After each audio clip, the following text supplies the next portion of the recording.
Okay.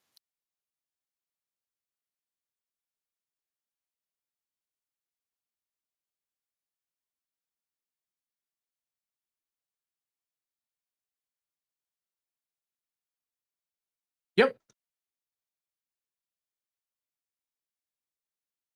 Correct.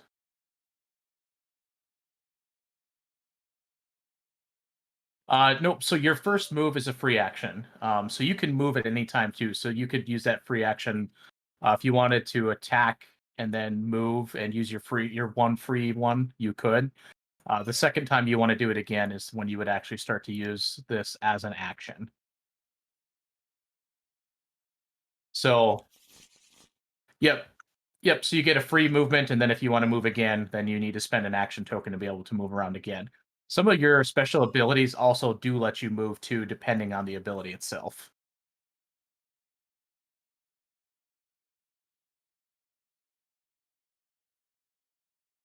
So anytime you do your first movement, so it doesn't matter if you decide to do like energy charge first because it's got a great range on it, and then you decide you want to move, you can use the free action to move. So you basically get one free move action at any point in time during your turn. So yeah, each turn would constitute meaning that both your tokens are spent. So you get one free action per turn. Otherwise, if you want to move again, then you have to spend an action token to move. Anything that's free action, you do not need to spend a token to indicate that you've taken that action. It's only like in the case of you use Clash, for example, that's constituted as an action. So you need to flip in a token over indicating you've taken that as an, or you've taken an action. Okay, I think I got that. Okay. And it's not on this card, but I noticed on some of the other cards it would have the +1 courage, and then in the text it would also say +1 courage. Is that? Yep. So you always get this benefit here. So when you start doing it, you're gonna indicate you've taken that action, Mhm. gain your +1 courage, and then do whatever the text says. Some of them do require a test. So like your energy charge here, you'll spend a courage. You target angel heals. You do of your book here, and then you test 7+, and you get a success as well. Um, when you do that test, you're just going to roll two d6s, and depending on the outcome, you'll either succeed or fail that test. Oh, okay. Um, okay, but yeah, my question was where this here indicates I get +1 Yep, courage, and then like some of the other cards had to gain 1 courage over here. Is that a total of 2 courage then, or is it only the 1 courage? it'd be two courage. Oh, okay, Yep, okay, yep, because you're getting the +1 here, and then whatever the text says, you're going to get another courage on top of it. okay, gotcha. All right. And then like the praying one here, you're gonna do you'll get +1 courage, so you'll take a courage. You'll draw one prayer card, which is this stack here, and take it into your hand. And then you're gonna do a test of 7+. And then if you score 7+, then you'll get to do one of these three abilities here, and I'll go into in a second what those are. All righty. Because we're going to have darkness cards that are going to be doing some bad things. So if you pray, one of the things you can do is remove one of the darkness cards off. If somebody is fallen, you can revive them. Or an affliction. The best thing that I can tell you for like afflictions is the bottom of this card here indicates what all the afflictions are, and they're all negative. So Right. since we're the only ones playing, if you want to move it over here somewhere it's better, feel free because it's just me and you. Oh, that's weird. Yeah, It. we had some issues last night where like this part of the table was bugged and everything that we put there fell through, and apparently that came through in my save. Okay, I see. It's the table surface is raised off of the wood grain, is what the problem is, and that's what the issue is. Okay. I think there's a way to like raise things, isn't there? Can't remember. There is, but I don't know how to do it without breaking everything. Yeah, this will work though.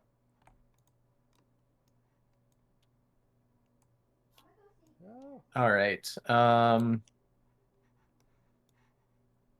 then yeah, there's basically then each one has different attacks that you can do, different benefits, different ranges. One of the things I will just point out about ranges is there is some breaking of line of sight. That's basically how we'll do most of these attacks. If you see these blue lines here, it indicates that there's a barrier there. And it also is indicated by on the board, there's a slight red line there, but the easiest to note is that this blue here basically is just a barrier that breaks line of sight.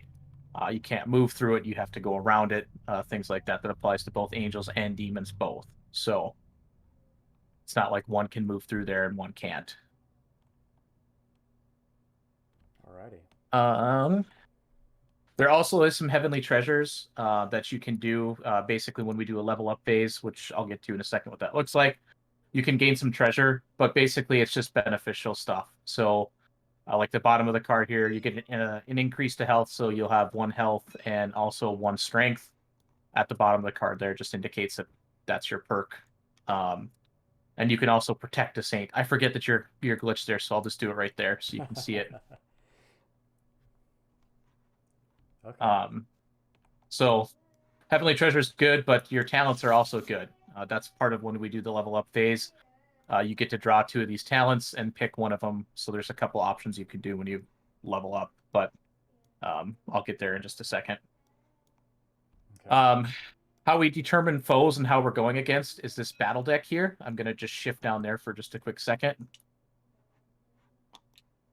And I'm going to also pull this out because there's a card that correlates to this, but I'm just going to go over a couple things here real fast. So on the battle card, this is going to tell us how to set up the match, and it's also going to tell us anytime we kill one or banish one, what the XP value is. And I'll go over what these symbols and stuff mean here in just a second.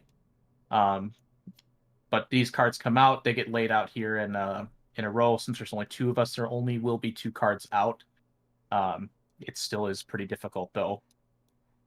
And then you'll notice on since this is a meddling imp, we would pull out, if I can find the meddling imp. It's going to be the last one, isn't it? Yes, it is. So here's the meddling imp card, or card that kind of correlates with our enemy we're going against. There's a couple of important things on here.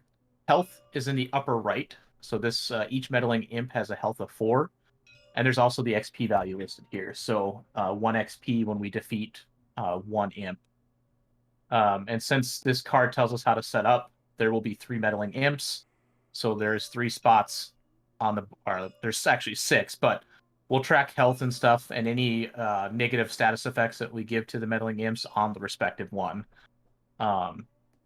Because there is, like, this is meddling imp number 3, so it's going to correlate to the number 3 spot on this board is how we'll track it. Any major questions on those? And I'll cover, like I said, this section here when we actually get the game started to set up. I'll show you what that means here. All right. So just to clarify, there's this Okay, the number of players determines how many of these there are, but that means that there will be multiples of that. And So okay, sort of. The card here tells us how to set up the game. You'll notice that there's a symbol for each line item here. What we'll do is we're gonna say, like, this meddling imp card, we're gonna set up on this section of the board here. So there will be a meddling imp will go in this spot here. We're also gonna place a saint and a meddling imp here, and we're gonna place 1 meddling imp here as well. So there'll be a total of 3 that we'll set out because of this setup one.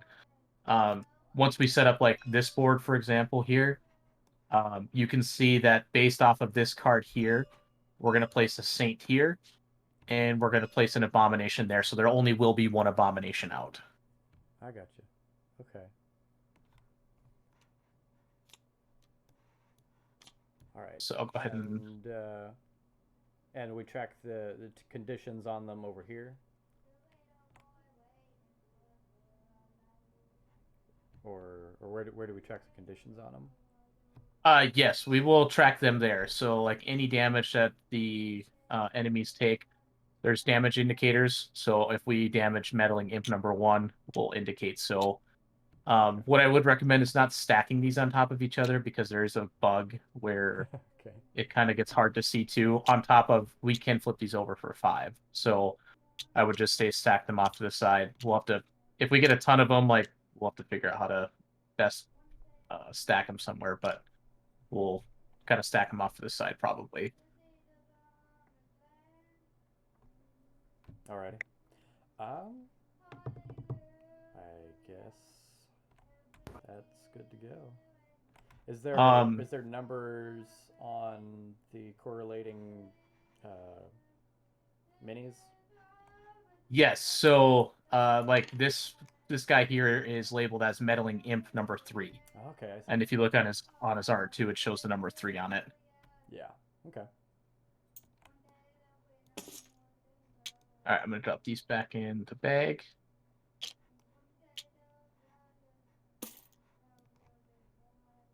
So we typically would have the number of map tiles out for how many characters we have. So this is set up for a 4-player game. So I'm gonna go ahead and clear out probably this one here and this one here. So we'll have these two areas to play with. Okay. And then this Heavenly Gate stays out because that's kind of our starting tile. I'm gonna shuffle these up real quick.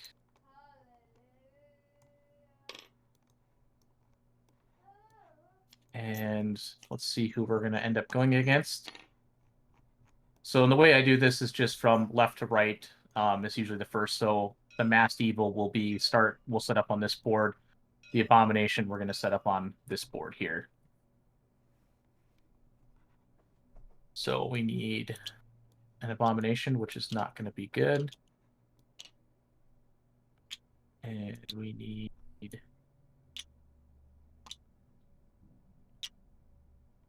a Masked Evil.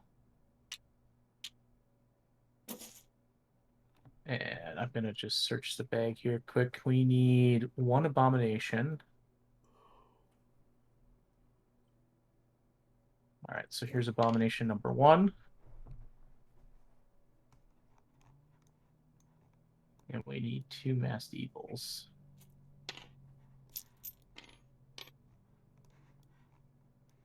All right, so based off of this card here, I'm just going to drag it up for sake of setting up. We're going to take 1 Saint and place it on the respective symbol. We're going to take Masked Evil 1 because it's next in line, and we're going to place it in this position. And we're going to place Masked Evil 2 in that position, and that's where these where they're going to start. So if you want to go ahead and set up the second card there, the Abomination, feel free just so you can kind of get an idea of how the setup goes.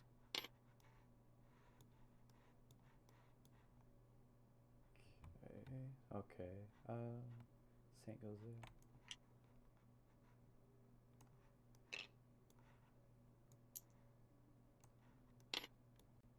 And because there's nothing in that section there, then we'll just leave that one open.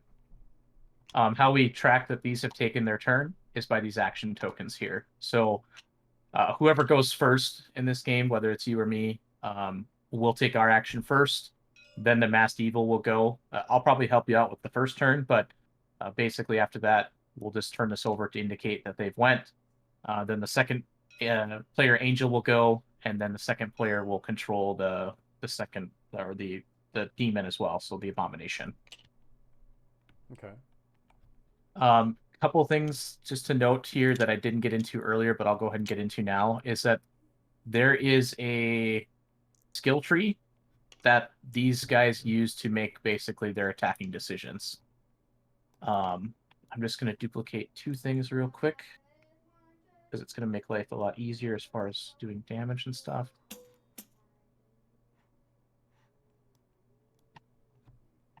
Okay, so there is a skill tree that they do, and basically we're going to always follow the items from top down. So there is a spot for talents, but in the new game we're not going to play with talents, so we won't need to use that section of it.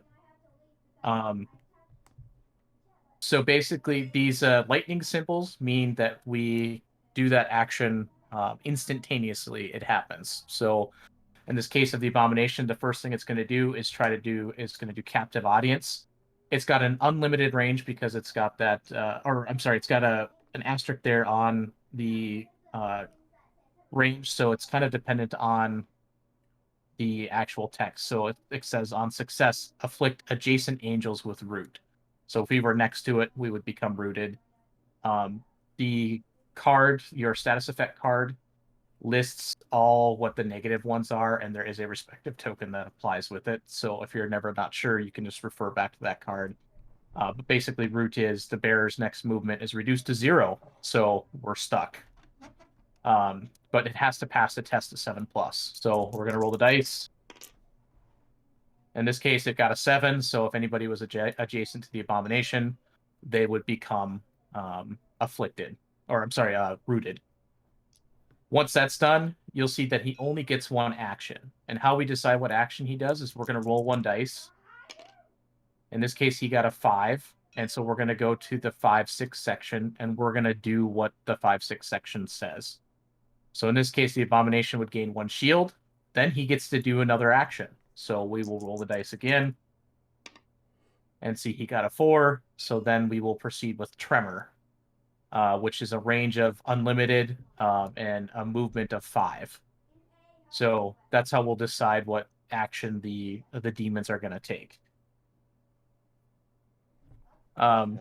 Kind of any questions on that? Just keep in mind, again, the XP is up in the corner for each one. So each abomination, in this case, there's only one, has 3 XP.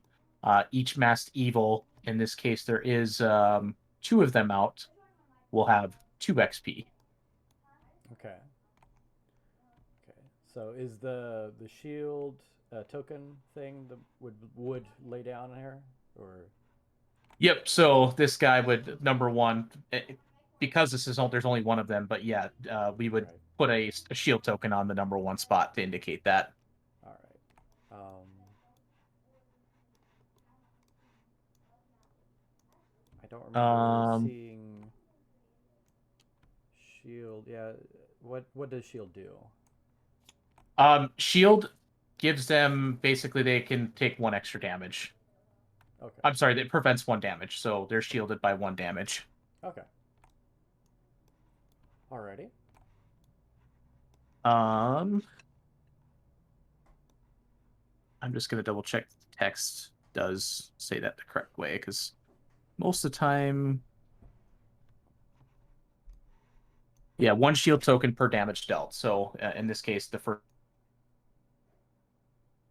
the shield. You cut out there for a second. So the shield, or the shield will prevent 1 damage from being dealt. So depending on how many shield tokens the abomination has, they would prevent that much damage from occurring. All right. Okay. So like, if I were hitting them with discipline, then I would do 2 damage instead of 3. Yep, Okay. correct. All right. We'd remove the 1 shield token and then do the 2 damage to the abomination. Okay. Can you do shield stack? Shields can stack, yes. I don't believe that there is a limit to shields. Let me just double check that one, because that is most games that I have played, most people have not actually gotten shields before. So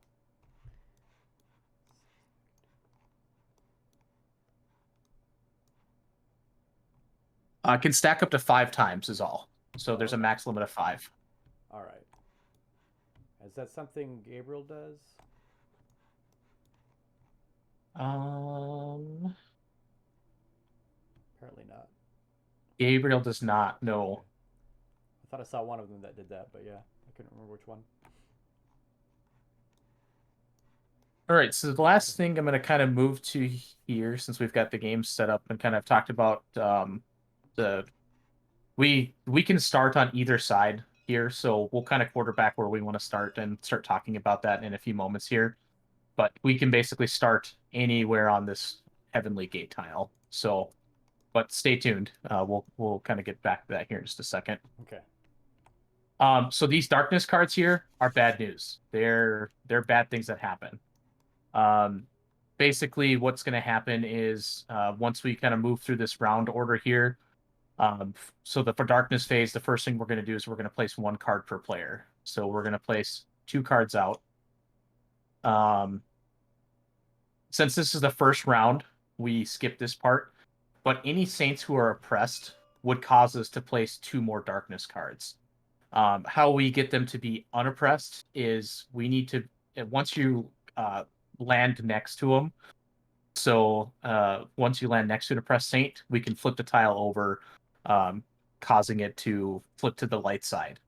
Now the demon's goal is also to, some of the demons actually can, their whole job on the board is to flip saints from light to darkness. So we might see where these kind of go back and forth. But once we get to the section of round 2 in the round order, if this was our board right now, for example, we have one oppressed saint, so we would need to add one more darkness card. So it is important to save the saints and turn them over to the light side, because these darkness cards are bad. What we do with these is, if we don't remove any of the darkness cards, we're going to start having to flip them up, and they stink. They just hurt. So an example here, if we flip this card over, just to show you what they are, it's Graven Images. And you'll see that there's kind of two different indicators on these cards. The first one means that it's like an instant. So this is, we do these first. So we would do this card first, this Maniac Depression. The player with the greatest number of prayer cards in hand must test 7+. On failure, that player must discard a prayer card. But the worst part about it is that it's got this the circle on it, meaning that this card stays out. So it's a continuous effect. How we would get rid of cards is that praying action or prayer cards allow you to strike down one of these darkness cards. When that happens, we just discard it, and we can flip it over to see what would have happened, so we have an idea. But moral of the story is, darkness cards are bad. We need to take care of them. Okay. So, question. So we get 2 at the start, right? yep. So we're gonna have 2 right at the start. And then we get more for every one of these. Is that if how do you flip? I forgot how to flip. F. Right. So I'm here and say that he's there. Does that automatically flip this, or is it protected because I'm next to it? It all depends on turn order. So it's always going to be angels first, then demons. So since the abomination in this case, if I was to say go first, for example, and I've taken my actions, the masked evils you've taken all your actions, you would cause it. You, for example, would have turned it to light, but the abomination is going to turn it to darkness again. Okay. And then would we get another darkness card at that point? So the darkness cards always happen kind of towards the end. So the darkness phase is the first thing that we do. The second one that we think we do is the action phase, and that's not per player. It's basically after each angel and demon has acted, we go from the action phase to the experience phase. And I forgot to talk about what leveling up looks like, but I'll tell you about that here in just a quick second. The next part of that is the darkness phase. So that's where we would draw the cards out. So say we kind of flip the turn order, say these cards were flipped, for example. Oops. Say this was the layout here, and this abomination landed here and turned this over to darkness. But because of how turn order went, if I went first, you would have been next, and you ended your turn right where you're at. It would cause it to flip over to light. Because the abomination has already went, it doesn't flip over. In this case, the masked evil would take its turn next, and this one would stay protected. And then on the abomination's next turn, would that flip back?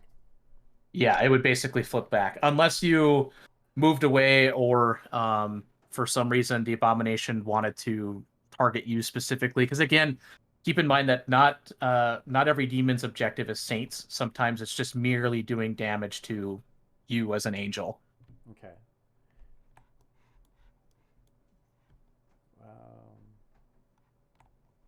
Um, Give me just 1 second. I'm just clarifying one thing here real quick. how do you tell what an objective is for that demon? It's all dependent on what they roll. So like disorienting smash, for example, for this abomination, it's going to move to the nearest angel. So it's going to move towards an angel. I think it looks like all of these are angels, but there are some that specifically target saints. Okay. So I'm going to put the abomination back to where he needs to go and move these back to how they were.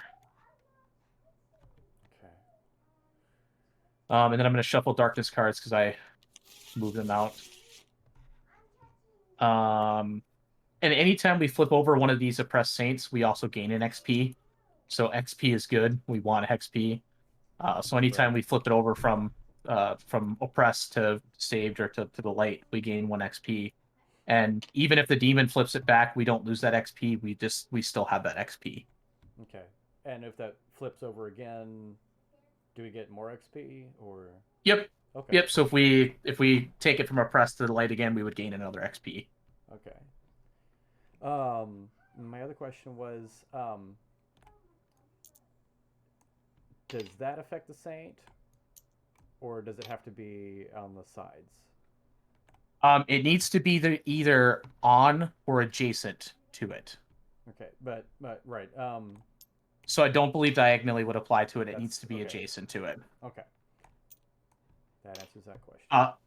And that goes for movement for you and demons as well. They can only move orthogonally, so you can't move diagonally. Right. You can only move straight lines, basically. And then keep in mind too, like this abomination number 1 here. This is this blue fence that I was talking about. Right. So to go to the saint, it would have to go around it. Right. Okay. Okay, so last thing to kind of go over, just 2 more things here quick, is first player token. It doesn't have to pass just from like me to you and you to me, clockwise, etc. We can basically decide who wants to go first each round. I find that gives a little bit more options, so we're not so locked into things. So we can basically decide at the start of each round who wants to go first, and then we'll use that to indicate whose turn it is. Okay. Our handy dandy coin there. So we can change the turn order for Yep, us. we can turn. Okay. We can. Yep. Does So if that change the demon's turn order, or does that stay fixed? that stays fixed, so the masked evil will always go first, and the abomination will always go second. I guess one important thing to note is, say we get rid of the abomination, um, we only have to deal with the masked evil. So in that case, I would go first, or whoever would go first. The masked evil would take its turn. You would go next, for example, and then you have nothing to basically take for a demon turn. So demons get to skip a turn. Okay. Um, and we just have to remember to give ourselves XP, because XP helps us level up, and that'll be one of the last things here I talk about in just 1 second. Okay. Um, And if for where it says group experience, does that mean we do not track individual XP? Correct, yep, we get experience as a group. Okay. The last thing I will mention is, if, for example, if I were to take out the last masked evil and I went first, you basically don't get to take a turn, but you get a benefit. Which, if that happens, I'll kind of cover. But basically, you get to, for your how many ever actions you have left, you get a benefit for it. So I'll kind of go into that scenario, I guess, if we get there. But the long and short of it is that you get to take a leveling up experience. You can draw talents, or you can draw, excuse me, loot. So, which kind of segues into the last thing I'm going to talk about, which is group experience. So we can do what's called a level up. And to level up, it's the number of player count plus 1. So in this case, we need to have an XP level or group experience level of 3 to level up. So if we were at 3, and that's relative to how much experience we have. So if we have 9 XP somehow, we get to level up 3 times. Okay. How you do that is you get to take one of 2 actions when we level up. You can take the lowest level talent that's available to you. So in this case, I don't have any talents revealed, so the one that I can only unlock first is level 1 of my talents. So I will shuffle these cards up, deal 2 out, decide which one I want to keep. So say I keep Rings of Renewal for whatever reason, I just decide that's what I want. It just goes on top. So it's really kind of a one-time level. So you don't get to ever go back to the level 1 talents or anything like that. Say we were leveling up twice, you would move to level 2 if you decide to go for talents. So again, shuffle them, draw 2, decide which one you want to keep. Now you've leveled up to level 2. And if you were to level up again, then you would move to level 3, do the same exact thing.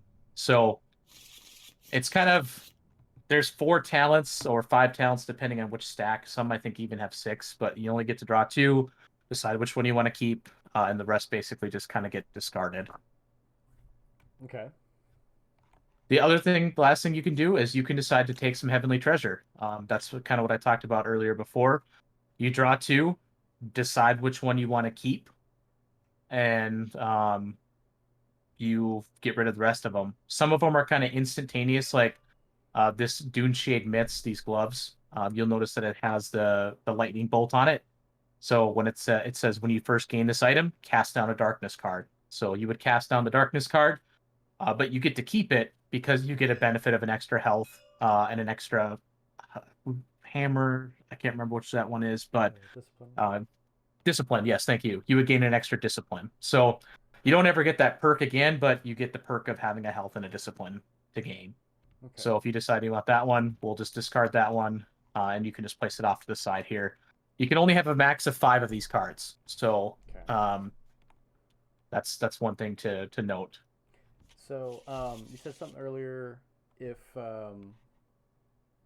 you went first and say Abomination was dead, and then so you would go, and then I can't remember exactly what you said. Something about if I would skip a turn because there was nothing. Or was Yeah, that so if the masked evil was the last thing there, if the abomination was dead, and I defeated all the masked evils, okay? and I was first player, you would essentially not have a turn. You wouldn't be able to take a turn. But what happens is that you would actually get the benefit of leveling up. I believe it's Right. 1 level up per action token you have left. Okay. So if there's no more demons, okay, what is the win condition? 2 win conditions. We have to defeat the prince, which the prince comes out after. Consider this kind of the warm up. Basically, we're going against these demons. So we have to defeat the princes, which eventually what will happen. That's what this little section here is.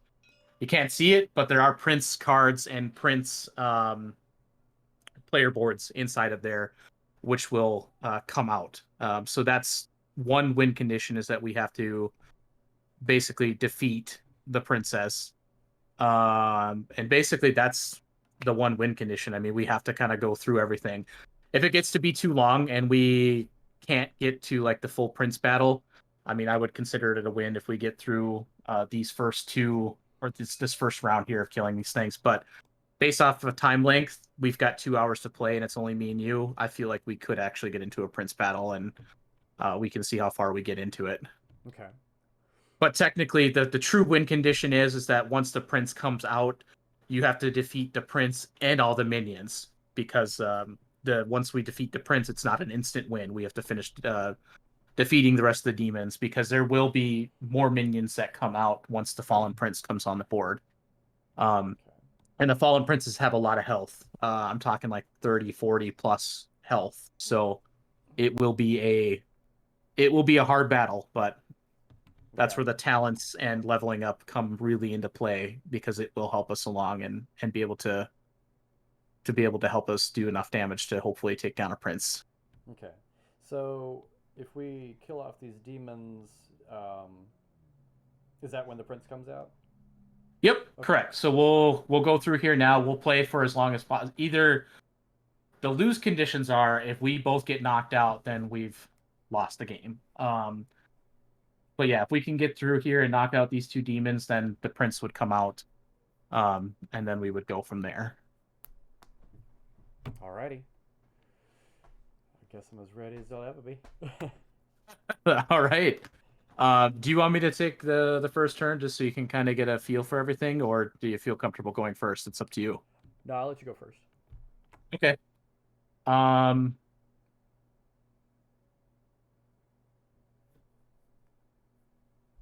so one thing to note here is on the masked evils, they have the action of wayward, which says because there's multiple masked evils are in play, we perform one action for each, rolling resolving actions one at a time. So for masked evil 1, we roll a die, do the action. For masked evil 2, we roll a die, do the action. So it's possible that they won't do the same action. But typically, if they didn't have this wayward ability, we would only roll one die and do one action for all of the things on the board. Okay. Okay, so I can move up to So like if there 3. were if there were multiple abominations, you'd roll one die and they both do the same thing. Yep, Okay. correct. Okay. That is correct. I'm going to lock my player board because I don't want to move it.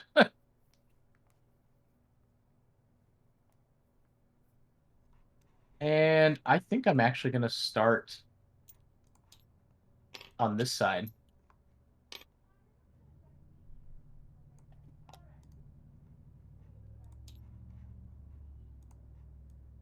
Because it'd be nice to start getting some saints unoppressed.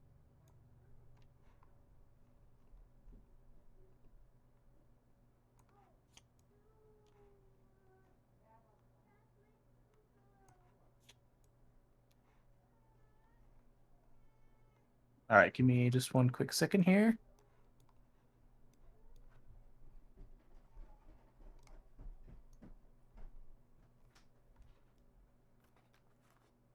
All right, so one thing I need to do real quick is, per the turn order, we need to place one card per player. So I've shuffled those up, so I'll lay those out.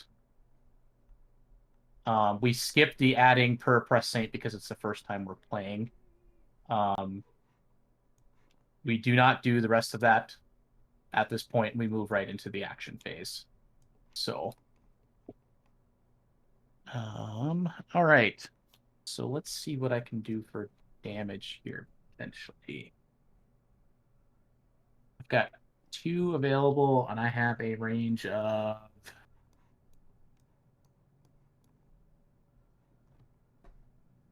So Shield Discus. That's kind of a cool action. I like that. With the test of 7+. I have the potential to potentially take out a demon right away, which would be kind of nice to do. Um,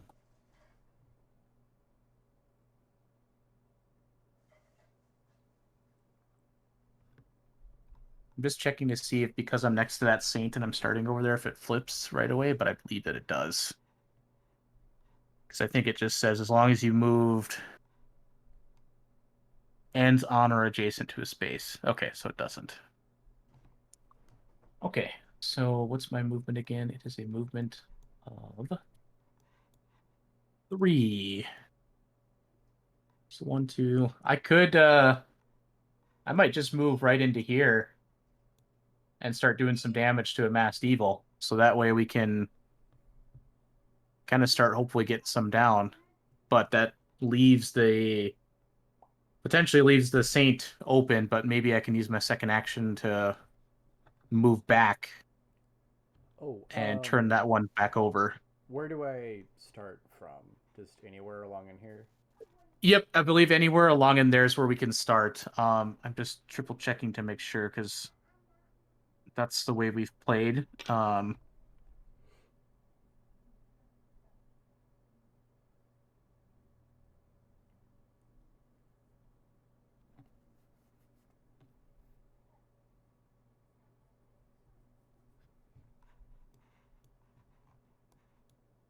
I believe we can start along anywhere along the Heavenly Gate board, because the idea is that we're coming out of heaven into the battle.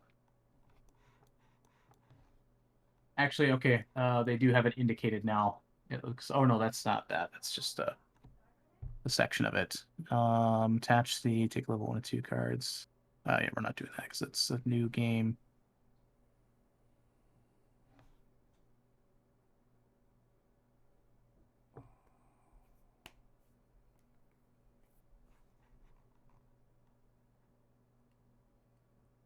Yeah, that's how I'm gonna play it because that's how I remember playing it. So maybe Andrew's available quick too, and I can ask him real fast.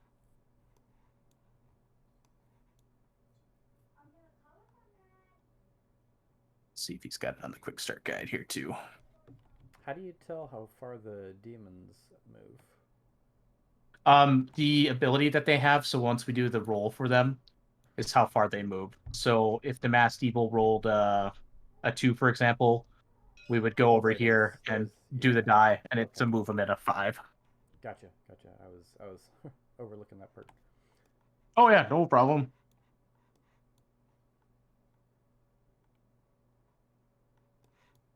That's the one thing Andrew really doesn't cover about as far as starting. But I think we'll just play it as we can start anywhere along the heavenly gates that we would like to. And he doesn't have it in the rulebook either, so I need to make sure I tell him that.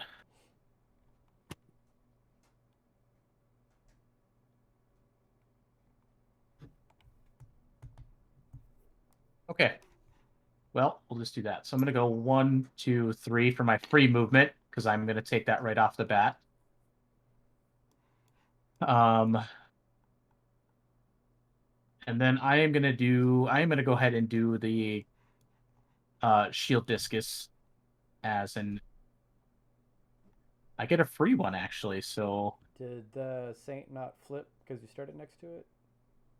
So I have to end my turn adjacent to it. So I have to come Oh, back, and I'm gonna make a way to come back so that way I can actually do a heal on it. 'Cause I think it's important that we flip it over so we don't get a ton of darkness cards. yeah.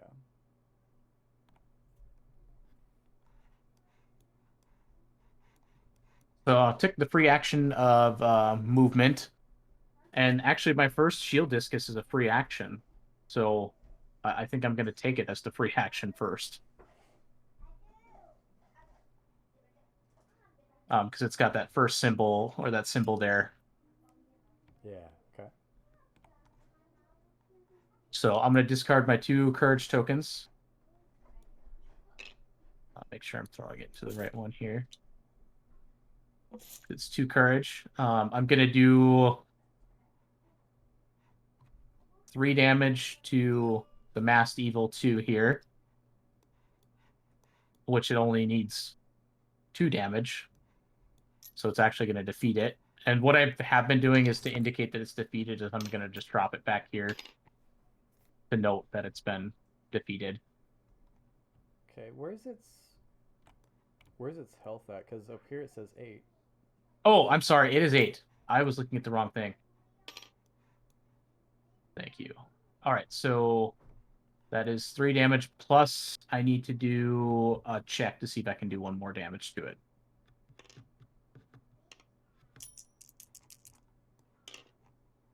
So because I got an 8, my ability says that I deal 1 additional damage. So that one takes 4 damage total.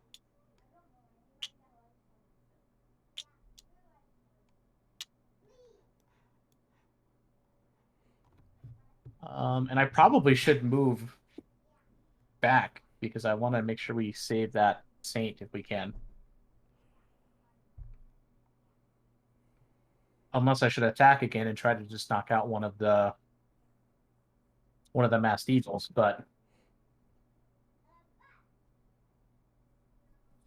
excuse me. And the blueberries also affect line of sight, right? That's correct. Yep. I think I'm gonna just take my. Well, actually, I had a free action. My first discus was a free action. I'm gonna take. Oh, I don't have any more courage though. Can you stand here? Can you take an action, move back here, and then take another action to do discus again? Diagonally? Or Well, does it have to be... so it does affect line of sight. So and adjacent typically doesn't apply. It's orthogonally, so I don't think I could do that. I Right. would need to be here. Right. I Plus, didn't know if... I didn't know if that I don't have affected any. corner line of sight. But I guess it From wouldn't. my understanding, it does. The other issue is I don't have any. I don't have two courage anymore, and it takes me two courage to do it. Oh, that's right. What I think I will do though is I'm gonna go ahead and pray because prayer cards are successful, and it'd be nice to get rid of a darkness card. So the one prayer card that I got, I can play at any time. Doesn't count as an action. I can add or subtract 2 from a test. If this causes an angel to pass a test or a demon to fail a test, I gain 1 courage. All right. What's the hand limit? Is that 5 like everything else? Yeah, basically everything is kind of like a 5-hand limit. Okay. So max of 5. And then I got to do my test. So scored an 8. So perfect. I am going to cast down one of these darkness cards. And you get to choose which one you want to cast down. So I'm just going to cast down number 2. And so we would have had Secret Indulgence come out. Test X. So roll 2 dice. Do the following for each angel according to the result. 1 to 3, do nothing. 4 to 6, gain 1 shield, or 7 plus suffer 1 damage. So it wasn't terrible, but it wasn't great either because we can get some damage. But that card has Would now been struck down. gain 1 shield. And What would that have gone on? so do the following for each angel. So we would have gotten 1 shield, Huh. surprisingly. Odd. But I think the thing is that your chances of rolling 4 to 6 on 2 dice. I mean, you could do it, but it's about a 50-50 chance, I believe, is what it would. Well, less than that. It would be because 1 to 3, you do nothing. Yeah. I would have thought on 2 dice? There wouldn't even be a 1. I would have thought the shield would have gone on one of the demons. But The that's following for each angel. Yeah, because I would have too, but because the result is for 1 for each angel. that's interesting. It is. I'm gonna have to ask what the kind of idea was behind that card because now I'm kind of Yeah. curious. I'm actually gonna take a screenshot of that quick because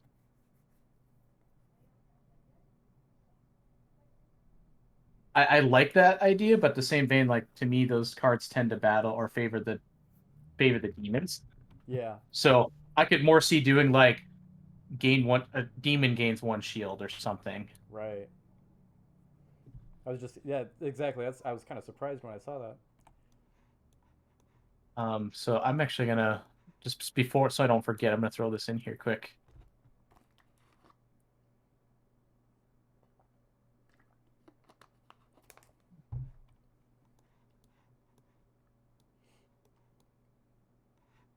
Yeah, because to me that would go on the demon.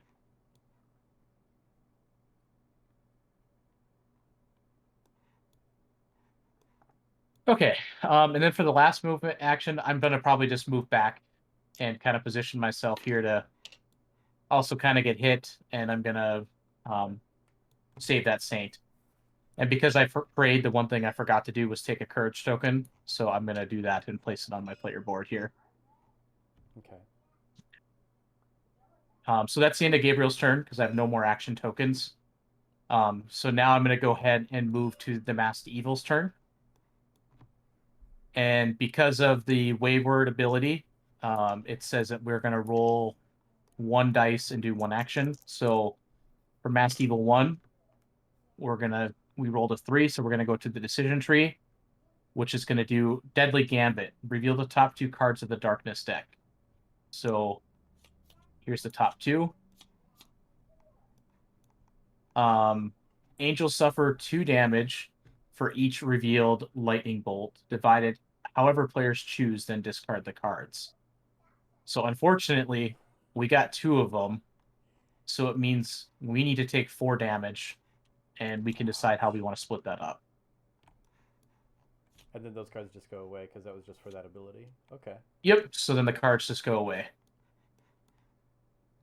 I mean, at this point, we can probably just split it 2 and 2 if you'd like. I mean, I don't know if it makes sense for somebody to take more than not at the moment.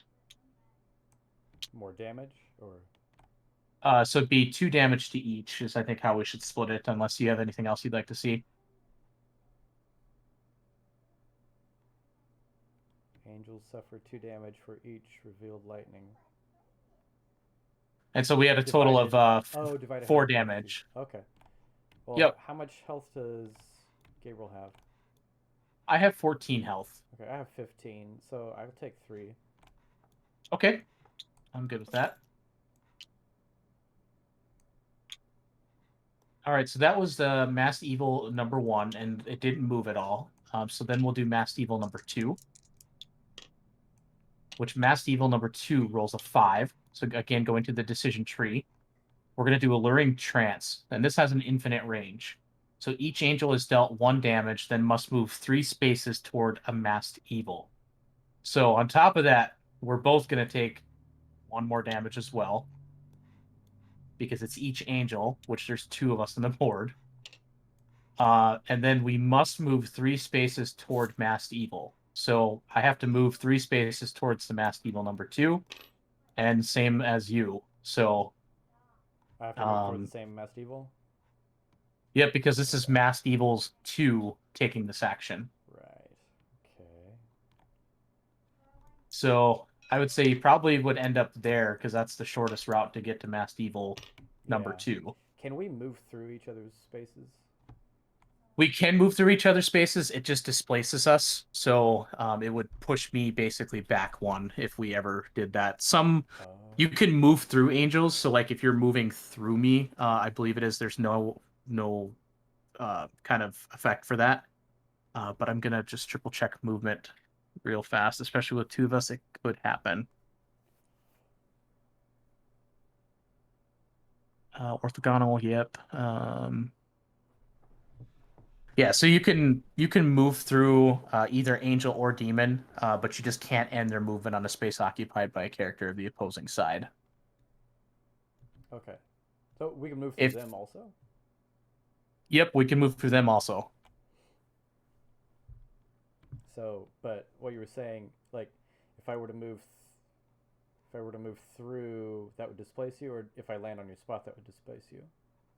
Yeah, if you end your movement in a space occupied by like me, for example, the character in that space will fall back to the previous space traveled. So if you tried to move here, for example, and stop, I would just move back here and you would finish here. Okay. However, we can't stop on the opposing side, so we can't try to stop like on the Masked Evil spot, for example, but we can move through the Masked Evil. Right. Okay. Okay, so the Masked Evil has taken their turn, so now it is to you. Okay.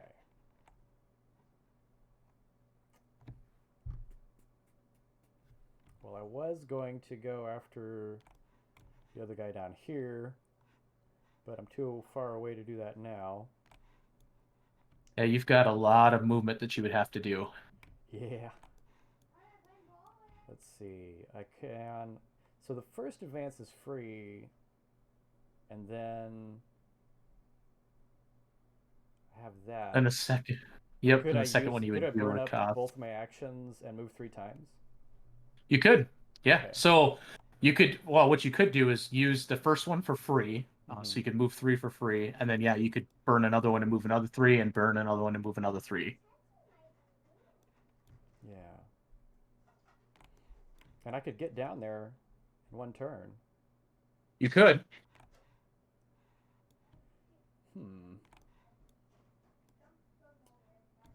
The one thing to note is that, so for now, it's going to for sure cause another darkness card to come out if we don't do anything about it. Right.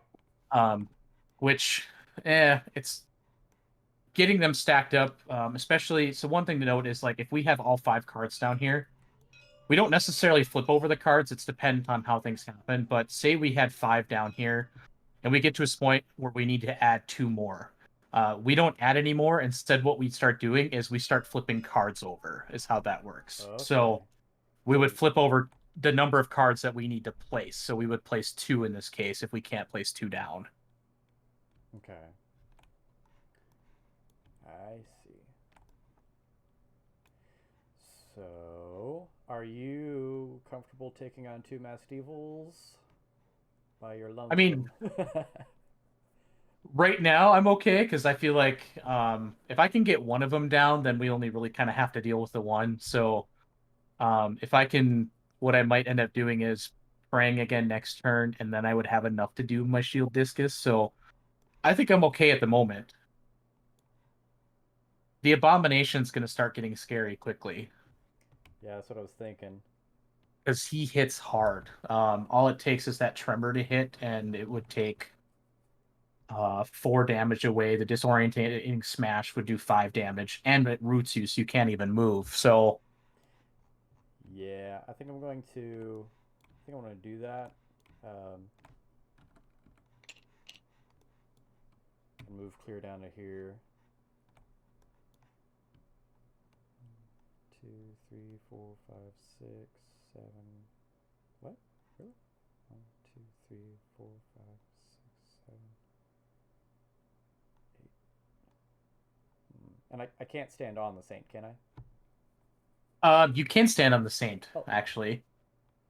okay. Does that prevent the demon from being able to flip it back? Not necessarily. So as long as the demon lands next to it or adjacent to it, it would flip. Okay. Hmm. Can I? And I have to end my turn next to them, right? Correct. Yep. So I can't do 8 and then back 9.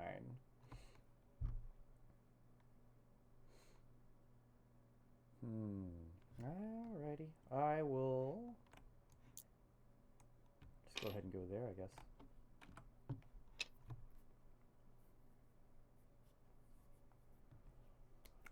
Alright, so now I do Abomination. Yep. Now we're gonna do the abomination. So we start from the top bottom. So we're gonna yep, first well, first we gotta do the first one, which is a test 7 plus. So we need to roll both dice actually. Okay.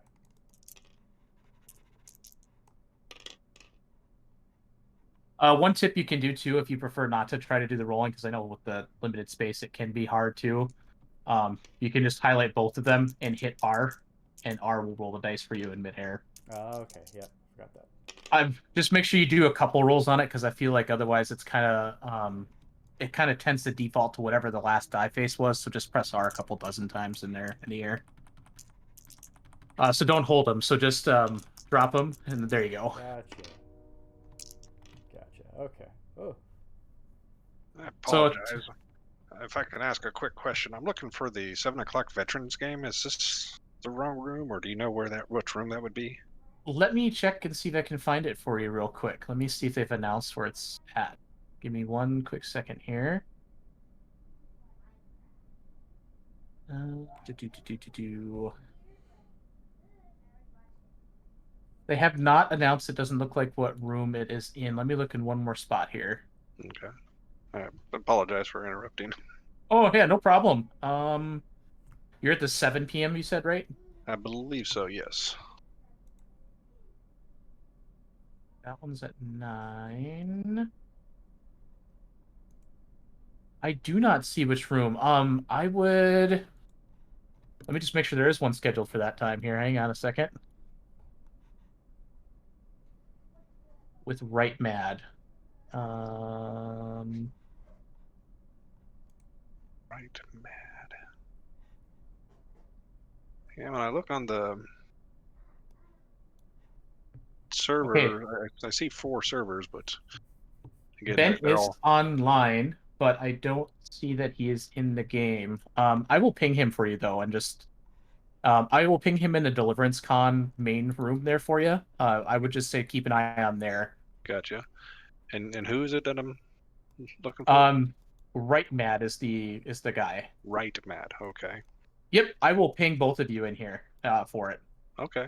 Appreciate that. And again, looking forward to giving it a run. I just need to know how to join. Yeah, not a problem. All right, I just pinged him and I pinged you as well. So All right. Appreciate it. Thank you, guys. yeah, not a problem. All right, so because it's not adjacent to you, it's not going to apply, which is nice at least. But now we will go ahead and roll the single dice to see what action the abomination will take.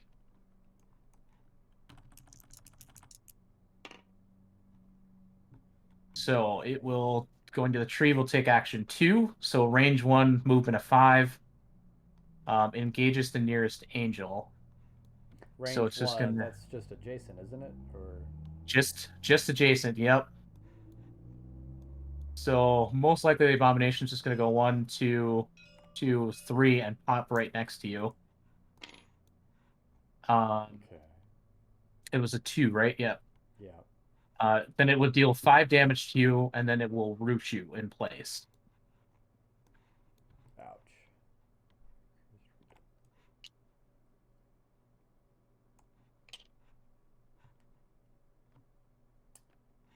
And on the backside of the ones is also a 5, so if you want to flip any of them over, you can do that as well.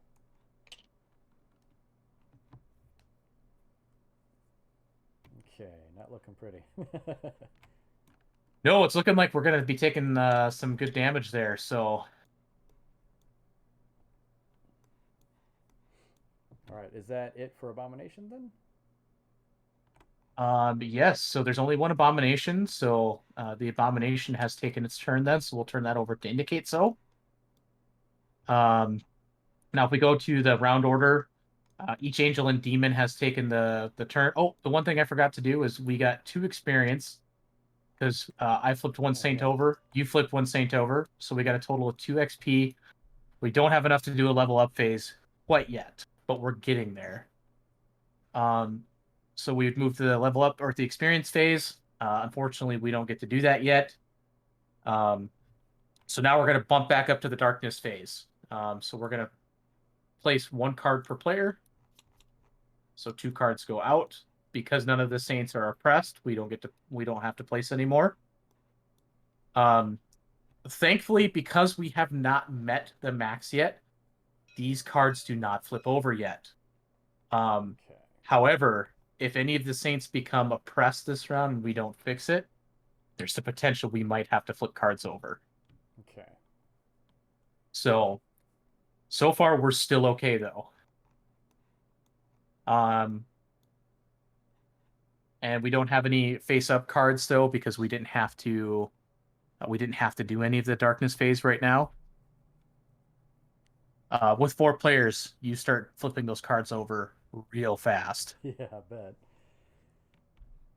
All right, so now since that's done and we don't have to do that anymore, we move back into the action phase. Now we can choose to turn up the turn order if we want. I don't know. Do you want to go first since you got so much damage there and feel like you might get smacked again? Yeah, I'm thinking about healing. Otherwise, if you want me to go first again, I can. I don't know which makes the more sense right now. I think it's kind of a toss-up, honestly. Yeah. And I was just realizing my lightning stab would have been better up there against the multiples. Yeah, that's true. Let's see, I got I think clank. you better take this turn first, I think, to get the Okay. chance to get you to heal up a little bit. I move that demon 1 space. Ooh. If you excuse me for just a second, I'm gonna pop down to the room that the con guy is in and just see if they were running at 7 o'clock because I don't see that he's responded yet. So I will be right back on Discord. All right.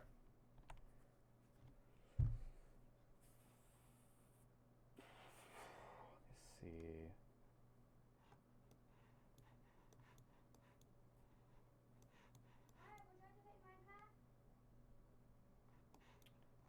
Okay. I think I will use that one thing to move him, hopefully. And then I can stand in that gap. And that will prevent that from getting... Which he may not ever go after that.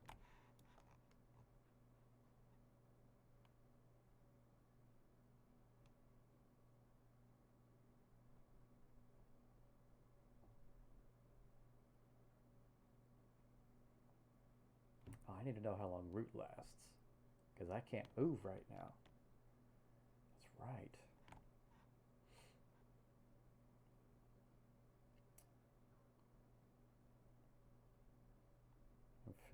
Infinite range.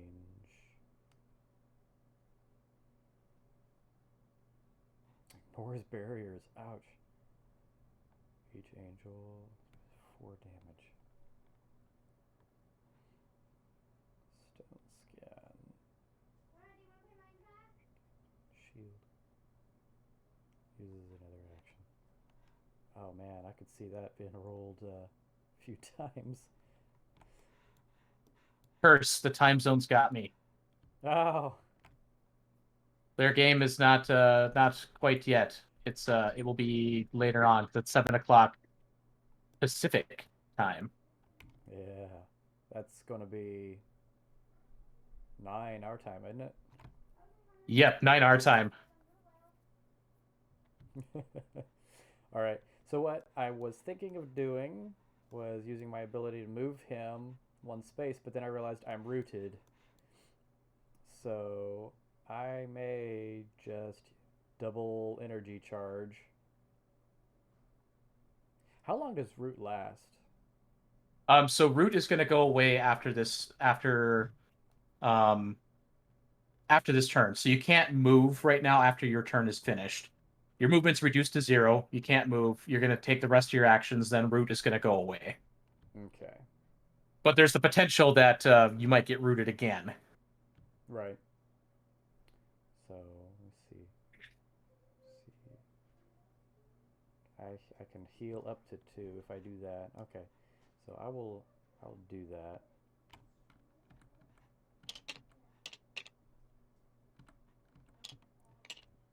Okay, that didn't do anything. Come on.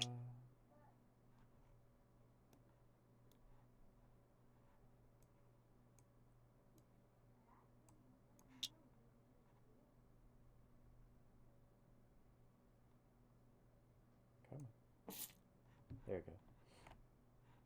So now I'm just down to 5 damage, and I got no moves left. Alright. And now they go.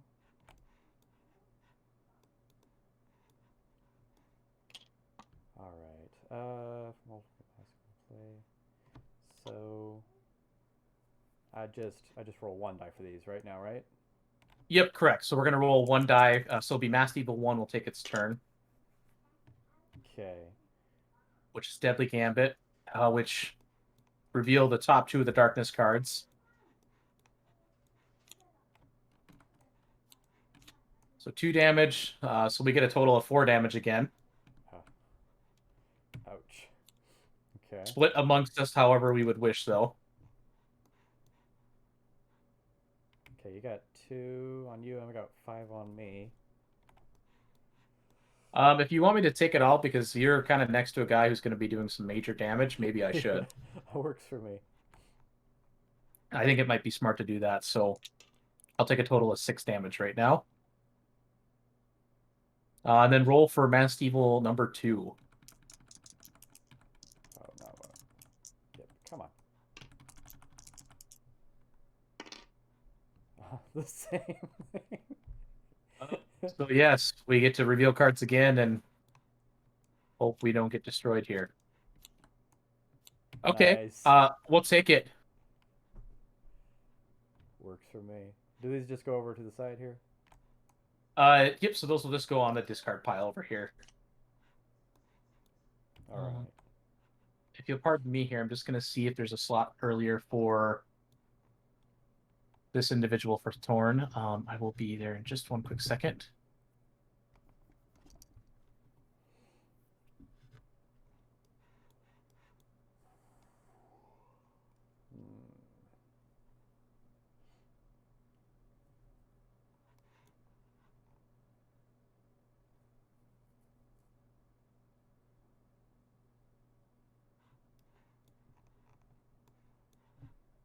It looks kind of like a Japanese Oni.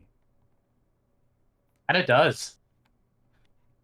All right, so the Masked Evils have taken both of their turns. Now it's my turn. Ooh, I'm okay. I'm glad we didn't get to take any damage there because we're both, I think, kind of hurting at this point.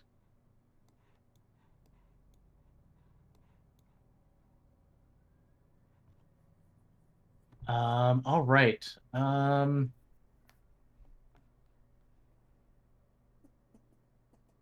Well, I think I'm going to. Oof. I think I'm going to pray because I need another courage. So take one more courage. It is better to give. Play it in the at time, not an action. Add or sub. I Oh didn't. wait, nope, that's the last one. I didn't roll on my energy charges. Go ahead and do so. Okay, that's one. So you would gain in power. Add 1 to damage dealt by the bearer of this boon.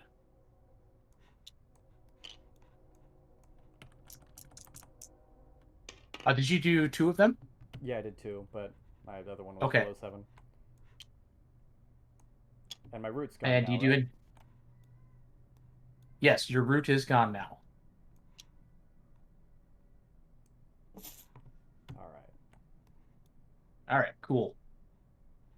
So I got Blessed Path. Played anytime on an action. Add light to any 3 connected spaces. Angels on those spaces are blessed. Wow, blessed is a good thing. Is a good thing. When you end your turn there, you heal 1 damage. Oh, nice.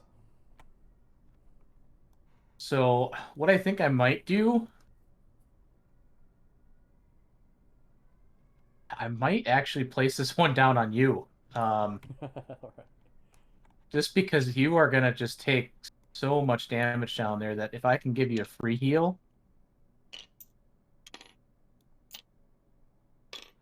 Why don't we do that? So you got a little bit of space to play with. And when do I get healed from that? Anytime you end your turn on that space. Okay. So it wouldn't apply now because you've ended your turn already, but next turn you get to heal 1 if you're still there. Right. All right, let's do that. Then I'm gonna go ahead and cast my Shield Discus again because I'm in the right spot for it. So I'm just gonna stay there. I'm gonna do my test of 7 plus. Ooh. How much do I need to do? 8. I only did 3. I'm gonna go ahead and spend my other card here. I have to. Add or subtract 2 from a test. So I'm gonna go ahead and subtract 2 from my test, making it a test of 5 plus, which would count as a success. And I'm gonna go ahead and gain the 1 courage that it states. That would cause me to do 4 damage to the masked evil, and we have taken 1 out. And we And get, we are also going to what is that, 2? the 2 XP for it. Okay. And we don't level up till the end of the round, right? Correct. Yep. So that was my second action. So that was praying. All right. Now, unfortunately, it's our big friend. So he gets to do a test of 7 plus. He succeeded, so you are adjacent, so you become rooted again. Yeah. I'm gonna go ahead and just drop that up there for you. Now we will see what his action will be. Oh, No. so the abomination is gonna gain 1 shield. Where's the shield token here? There it is. My back's hurting. So abomination 1 gets shielded, and it's gonna take another action. Oh my goodness, really? That can only do 5 times, right? Only 5 times, yes. All right, disorienting smash, range 1, move 5, engages the nearest angel, deal 5 damage, and add root to that target. I don't think you can become double rooted, so I would just say you're rooted at this point in time. Okay. I was gonna ask, like, As far as I know, I will double check the rule book, but I don't think you can become double rooted. that would be excruciating. Yes, absolutely.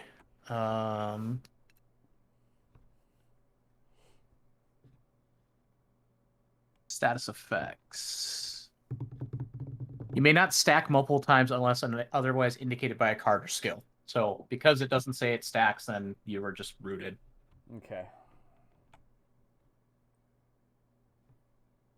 All right, so that's the end of the Abomination's turn. We move to the experience phase. Spend 1 + 1 XP per angel to gain a talent or a treasure. So we would need 3. We're at 4. So yes, we do get to actually level up. So now it's your choice on what you want to do, whether you want to gain a talent or gain treasure. I honestly like talents. I feel like talents are a good thing to get, but treasure can also be beneficial too. So I'm actually going to go the talent route. So I'm going to draw 2 out.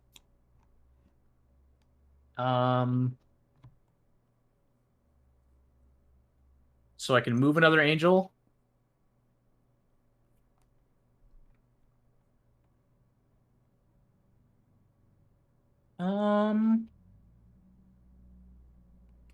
Does Empower on the Wings of Renewal? Does Empower affect your discipline for this? Ooh, well, empowers damage. So that wouldn't affect it because you get 1 damage dealt. Okay. All my flight skill does is that's my movement skill. I just don't think it's going to be really beneficial at the moment. So I'm actually going to take this one just in case we end up adjacent to anything. All right. So now. So now you can take your level up skill.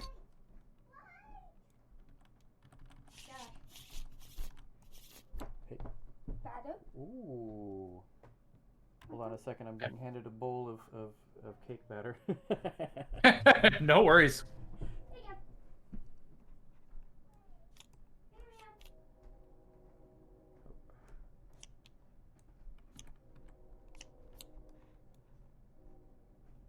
Rolling Thunder and Thunderclap. Let's see. Use Lightning Stab. Move to a space adjacent to your target. Okay. In addition, Lightning Stab costs only 1, down from 2. Nice. I like that. Target space and range.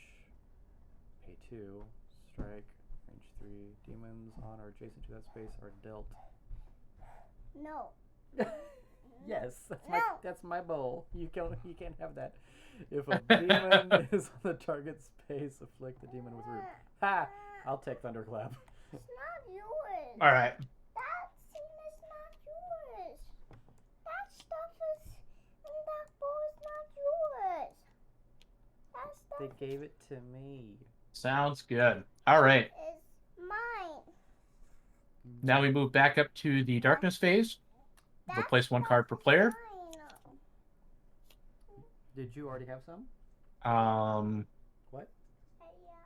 Then this is All right, just a note here. Unless we start striking some of these down, next turn we for sure will have to start flipping some cards over. Okay. Who wants to go first? Well, let's see. I am rooted. I have 5 damage and no courage. I think that I will. Oh goodness. I will clash. If you don't mind.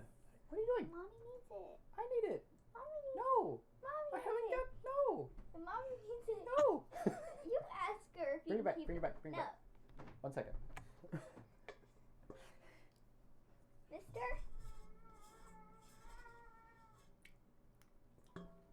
All right, now you can take it. All right. I was thinking if I go first, I can clash. That'll get or any time really. I guess my turn doesn't matter so much because that guy goes second regardless. So yeah, if you want to go first, you go ahead. And Sure, I'm just going to plan my move. Okay. Clash. Well, I'm gonna take my flight action, which is just a free one. I'm gonna move there. Um,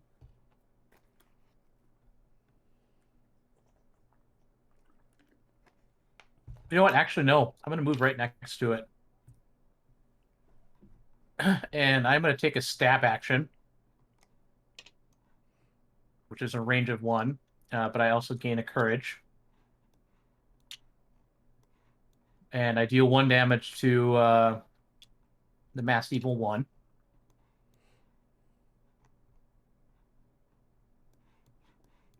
Oh boy. Well, okay. Here's what we'll do.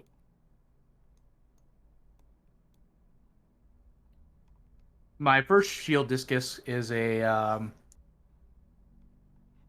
free action, so I'm gonna go ahead and do that.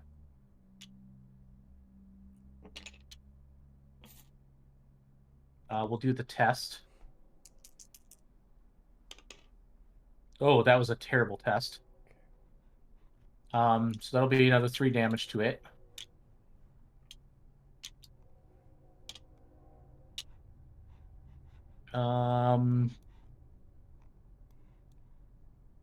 Okay. And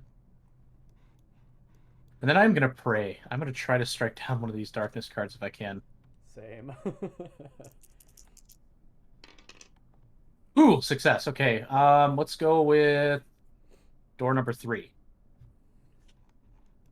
Lying Lips. Choose 1. Put the top darkness card into play face up, or each angel is afflicted with cursed. Okay, that was actually probably a pretty good one to get rid of. Yeah. Play at any time, not in an action. Add to the result of a test performed by an angel. Afterwards, that angel heals 1 damage and gains in power. Okay. Not a bad one just to hang on to, I don't think. So that will be the end of my turn. So now the Masked Evil goes. 6. Alluring Trance, range that each angel is dealt 1 damage to must move 3 spaces towards a Masked Evil. Oh, I'm not rooted no more, am I? Or no, I'm rooted again, aren't I? I was yeah. Yep, so if you're rooted, you can't move. Huh. Nice. I will take that. I believe, though, because after you're dealt damage in combat by an adjacent demon, test 7+. So I'm going to do my test to see if I do damage back. 8. So I do. I do 1 damage back to the demon.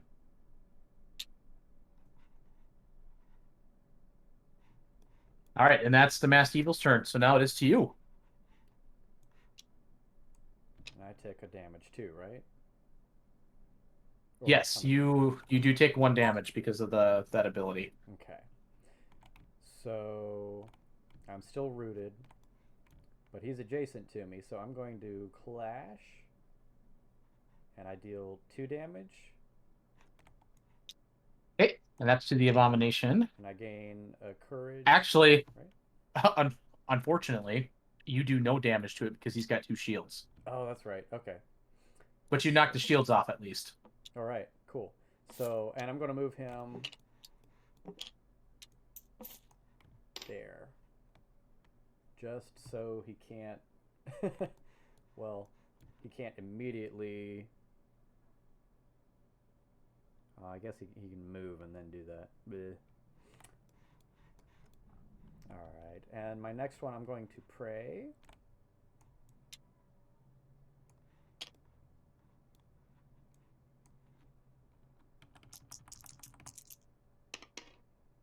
No. But I still get the prayer card.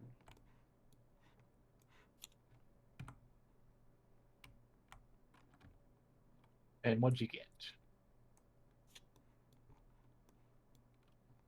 Bring the thunder. Add 2 to my strike. Strike causes. That's kind of cool. Test 7 plus on success. Put the card back in my hand. Nice.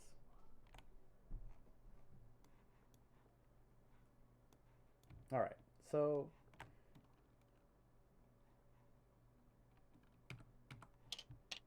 And oh, I end my turn and I restore 1 hit point, right? Yes, you restore 1. Nice. Okay. And technically, your root goes away too. Yeah, I'm just gonna leave it down here because I'm sure it'll be back. Oh, I'm sure. Now, you do get to skip the first one because he's not adjacent to anybody, so I don't think you have to roll for that. So now we just do his test to see, or his roll to see what he's going to do. Okay, 5 and root. And root.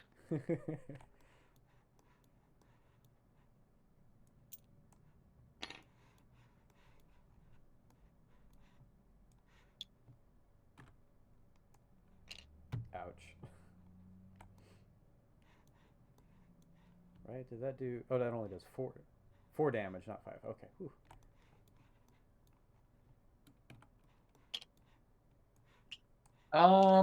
You rolled a 2, right? That's 5 damage. The next one that down, is Tremor, is 4 yeah, damage. yeah. I was looking at the wrong one. Yep.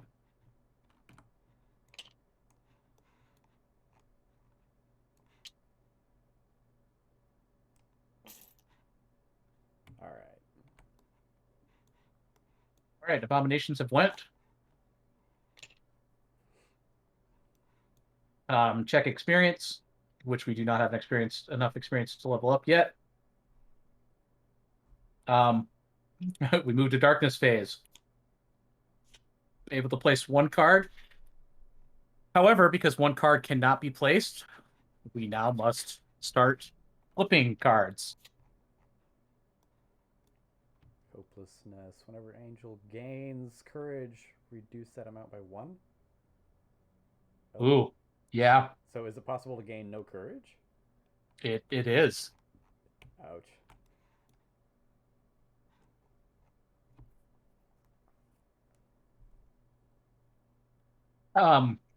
So like stab wouldn't give you anything. Right, I couldn't basically get any courage. Ouch.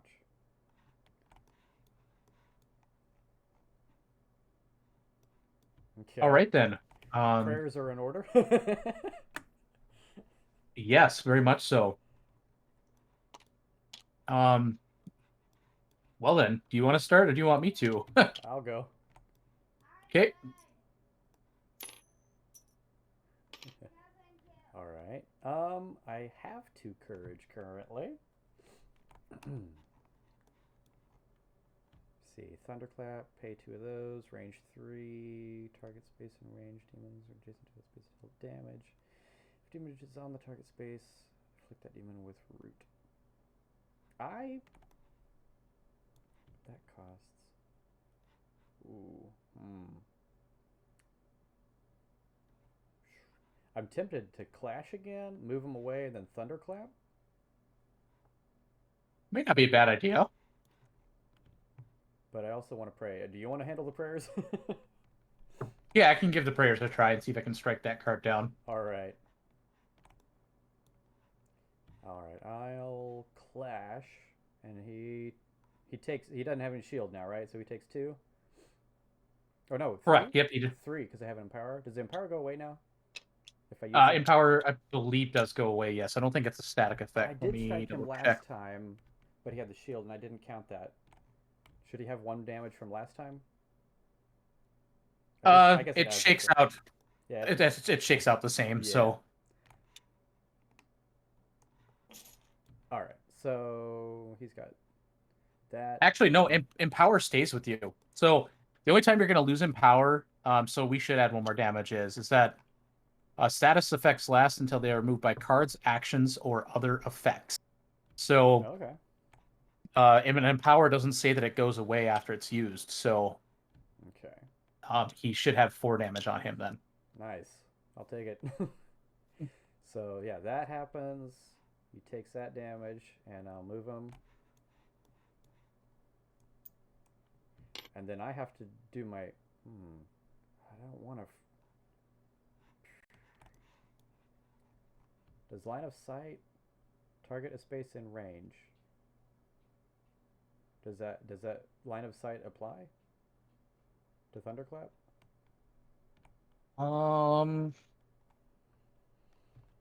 Let me see here. Range of 3.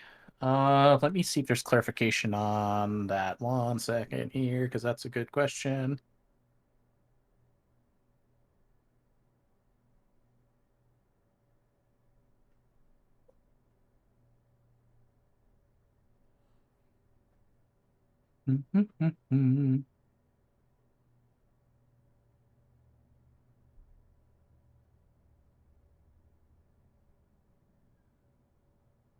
I would say you could still do it because it's a range of 3, Okay. right? Yeah. He is 3 away from you, so Okay. But I was arguing in favor of that for your you healing were discus earlier. you were, but now that I look at it a little bit more, yeah, I should have been able to do that earlier, but Okay. yep, moving forward, I'll we take will it. display it that way. I'll take it. All right.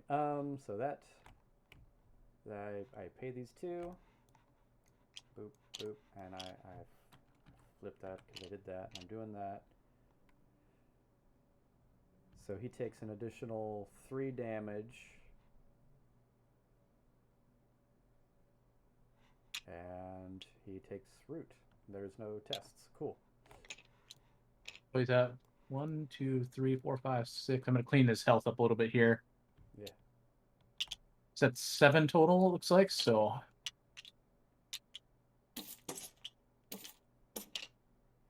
There we go. It's a little bit cleaner. 8 more to go.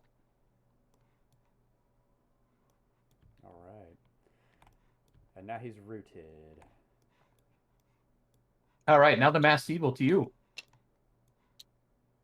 Here you go, friend. Sharing it with you. All right. Return to sender. Sharing is caring. That's right. That's right. Alluring trance. Oh no. Oh man.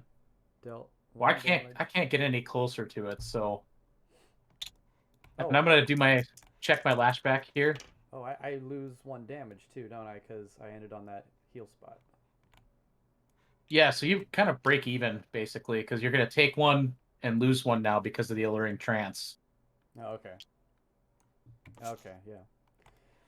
Because you forgot to heal, so you'd gain 1, but then you're gonna take another damage. Because yeah. And if you're not rooted, Now I have to move. you have to move. Well, this guy's standing here. Do I move the other way? Oh, yeah. I can No, move. you can. I can move. You through can move him. through it. So yeah, you would stop there. No.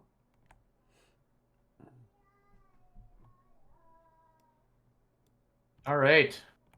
Well, 5, 6, 7. I'm at 8 damage. I only have 6 more health. I have no curse, so all right, I'm gonna pray.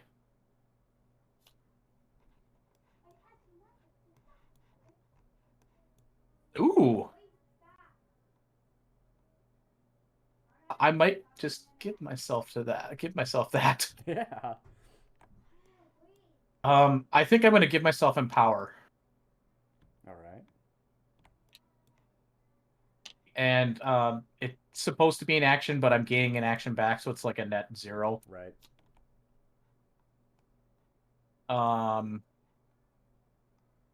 Okay, here's my test for a darkness card. My test was successful, so I am getting rid of this. Yay. I am actually going to go ahead and pray again, though. And gain courage. Target angel gains 1 action. Use immediately.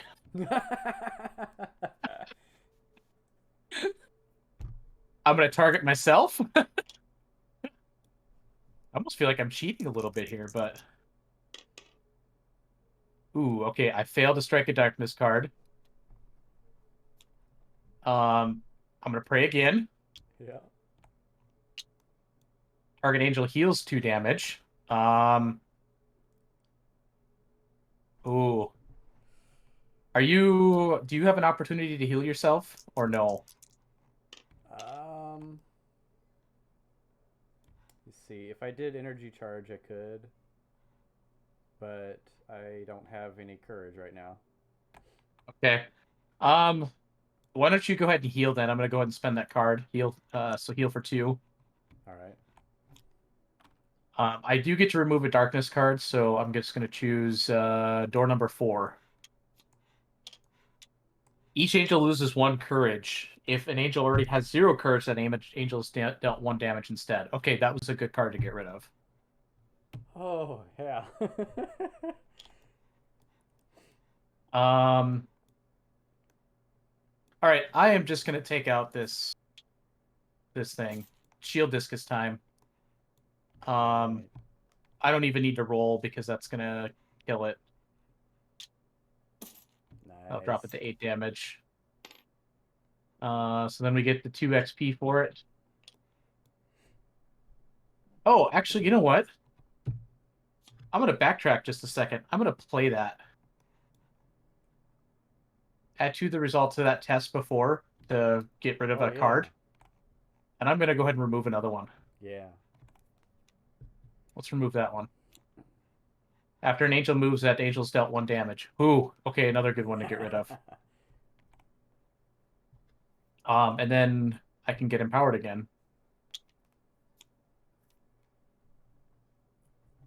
All right. I believe empower can stack. I think I said earlier that they can stack those up to Up to unless 5. it says you unless you can't stack it. Let me just double check. Because empower is the one I'm not sure of.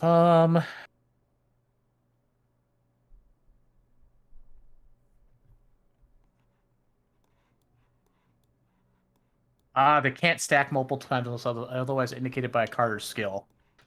Okay, I'm gonna give myself bless then instead of the empower. Because I would have gotten the empower first, then got the opportunity to choose blessed based off of the Yeah. turn order. That sounds good. Okay, so that was my second action with Shield Discus, so that would be the end of my turn then, and the Masked Evil is gone, so they no longer get a turn. All right.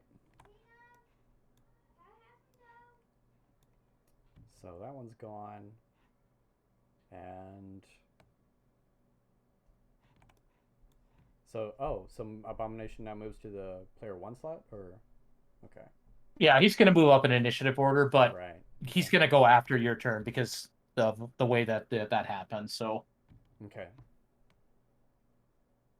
So now it's a new round, right? Or do nope, we... it is your turn. Oh no, you went first, so yes, it is a Yeah. new round. Yep. Do we Um, level up, or... we do level up All right. because we need 3 XP to do so. So we do. All right.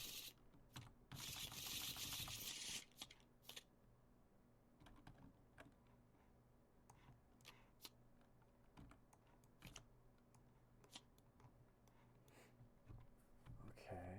Oh man, What? I don't know which card to keep.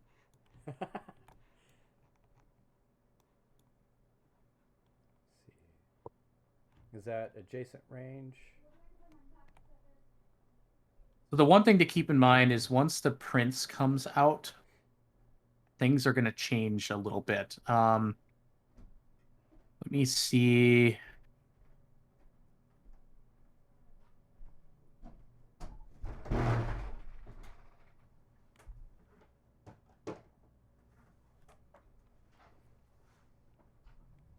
First finish your actions, remove all boons and afflictions, discard all face down. All players level up. Oh, I like the special delivery. That's neat. I do too. I think I'm going to take that one just because I like the fact that I can draw 2. Yeah. I think I'm going to do that. Meanwhile, infinite range strike. Yes. Once during return, move to any space adjacent to a demon. You may... I can't see through the hand there. Oops, sorry. May deal damage to the target and gain. If you do, discard the skill? What? Oh, wow. That's a once only. If I level up, do I get a different pick? Probably not. That's actually a good question. I haven't seen that card come up before. Both of these say discard the skill. Let me ask Andrew quick. I actually have not had that happen yet, so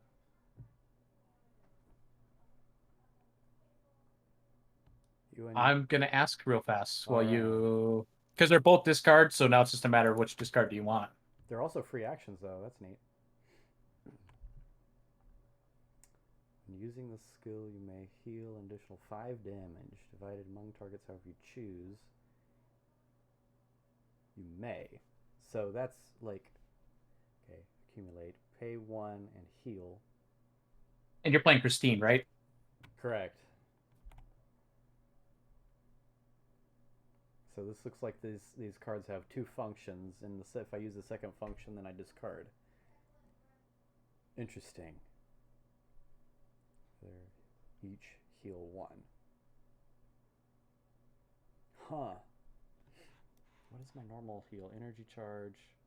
Target angel heals that, and that is 2. Interesting. Okay, I proposed the question. We'll see if they get back to me, but for now, maybe we can roll with it. But I'm kind of inclined to say that you would, because if you're discarding it, you're setting the card off to the side. I mean, it's no longer in use, and you would technically not have a tier 2 one anymore. Correct. And the way I'm looking at this, it looks like both of these basically have 2 functions. Your basic function that you can use in, any number of times, and then this one, it says you may do this. When using the skill, you may do that, and then if you do, then you discard. So that makes sense. And so I kind of peeked at the rest of your talents because I haven't seen the rest of Christine's talent. Okay. You drew the only 2 that had that discard on them. So theoretically, I mean, you would have the opportunity if you did discard one and used it. I would, until I'm told otherwise, since it's discarded, you technically don't have a tier 2 talent. You would, in my mind, get to do another tier 2 talent again. Okay. Because, I mean, you might get one with a static effect then. Yeah. Because otherwise, I could see the character becoming nerfed by the end. Yeah, I could too. Okay. Well, based on how things have gone so far, I'm inclined to get accumulate. I don't think that's a bad plan, honestly. Although that is adjacent, it looks like. You and one other adjacent angel each heal 1. Whereas this one lets me strike from anywhere. I may do that. I may go for the teleburst.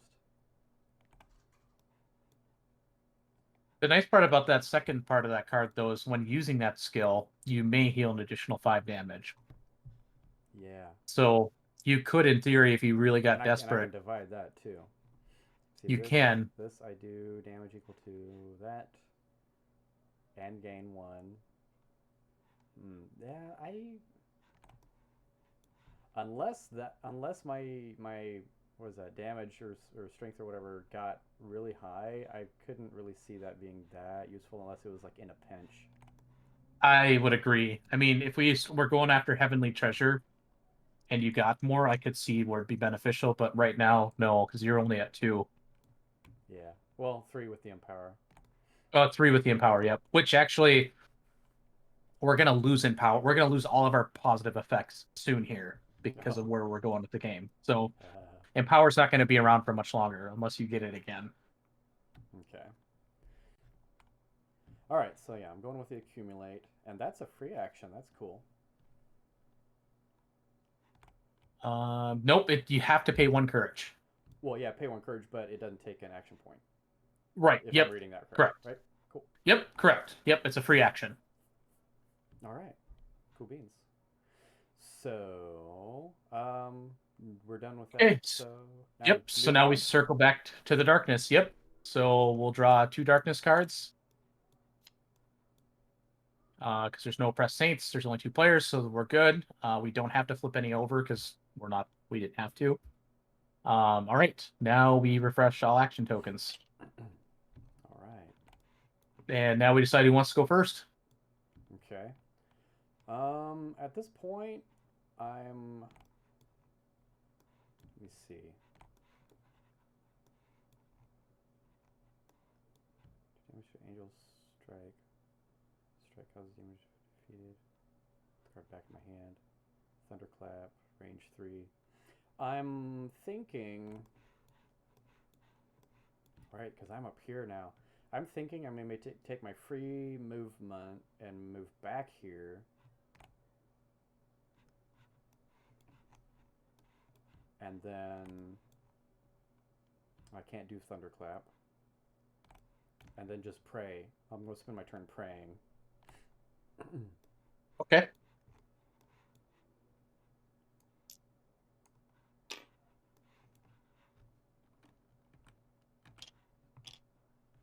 All right. So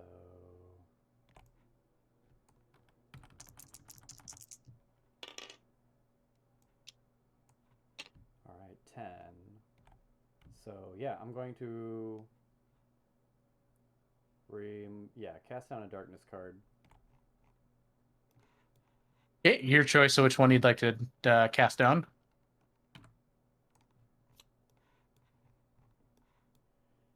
Reveal top 2 cards from darkness deck.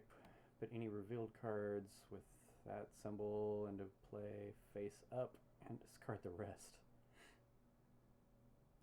So, if the darkness lineup was full, would that instead flip cards instead of putting more into play?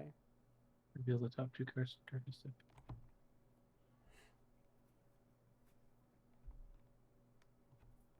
So actually, it just means that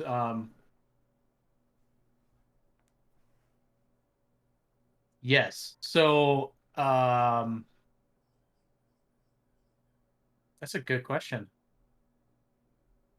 I would assume then yes, you would flip the cards that are out up because you can't put any into play. Yeah. So what I would think you would do is if your whole track was full, I would draw 2 cards, and then if there is any that have that symbol, you would have to discard one to put it into place. Oh, okay. Because it's meant to be a permanent negative effect, so I would assume you want that put into place right away. Interesting. Okay, and second prayer. Because you wouldn't have a spot to put it. That's an interesting point. I'm actually going to ask about that. You brought up a good question that I have not run into yet. It says it's 4 and 6. Okay. All right. So yeah, I'm going to strike down another one.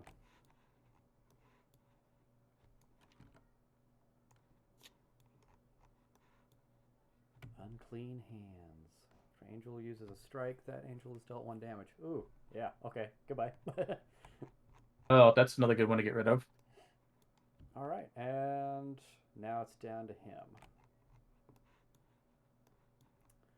All right. Right. But there's no adjacent to him right now, so we skip that first step, right? Yep, I would say skip that because he's adjacent. Has he... Wait, when he was... Is this route active now, or was that earlier? See, I think Did we just forget to move that off? I'm trying to remember when I put that on him. I feel like that was a while ago, but... Yeah, I used my Thunderclap, and that's when I lost both of my things. Was that last turn? That was last turn. So And the only reason I that's asked that is because I don't think he would have been able to attack you because he's rooted. Which reduces his movement to 0. Yeah. Okay. So, in theory, then, we would have to backtrack, and you wouldn't have taken that 5 damage. But let me see. When did that happen? And- Because I was next to him last turn because of the alluring trance, wasn't it? That very well could be. Because I was up here. Well, we can just, if you want to just do it this way, we can just play it as the root. We forgot about it. We're going to leave it in play for now, and if he moves, then we remove it. Okay. If you're good with that, because I don't think he moved. If he didn't move last time, then it wouldn't have mattered. And if we forgot to do it, then It would have prevented you from taking damage, but I'm assuming you're going to take damage now, so it's the same effect, really. Right. I didn't think I will.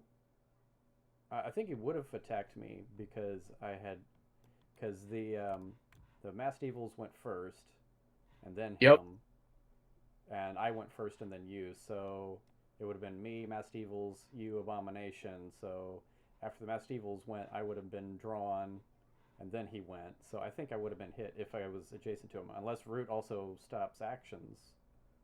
Nope, Root just stops movement, that's all. That's what I thought. So I would have been, regardless of his movement, I would have been adjacent to him. Okay. I think. Well, I think so. All right, well, let's go ahead and roll for it and see what he does. All right. No. Oh, come on. All right, I'll grab the shield here. All right. And he gets another action, so re-roll again. Oops, I had Christine selected too. Yeah, it was kind of rolling in the air. It was kind of funny. All right. But because he's rooted, he cannot move. Okay. It only has a range of 1, so therefore no damage is done to you. Hooray. So the root Alright. came in handy. All right. All right. To me. Well, I'm gonna pray because I don't have anything to even heal me if I wanted to. I think before I do that, though, I'm gonna start moving down to you. Alrighty. So 1, 2, 3 for my free. I'm gonna pray for my first action. Ooh, okay. That's kind of a good one. I can discard a darkness card that has a lightning bolt, meaning it has to be taken care of right away. So those are always done first, so that means we can skip that card, thankfully, if we choose to. Gain a courage. I think I'm just gonna... I'll do my check. 11, definitely succeed. I'm gonna strike down the last one, number 5. Test 8+ on each angel's afflicted with wither, then destroy this card. Well, that's a good thing because wither can cause some damage. Nice. Whenever you end your turn, you deal 1 damage to you. I think I'm just gonna pray again. Oh yeah. Because I need some courage. Intimidating charge. Play on your turn as an action. Move up to 4 spaces. Afterward, deal adjacent demons 3 damage and move each damage target up to 2 spaces. This is your only player card in hand. You may play it as a free action. Well, unfortunately, it's not. So, Well. all right. There's nothing to go, so that's the end of my turn. We move to the experience phase. We don't have enough experience to level up. So now we move to placing darkness cards. And refresh all actions. And we start the round over. We start the next round. All right. Let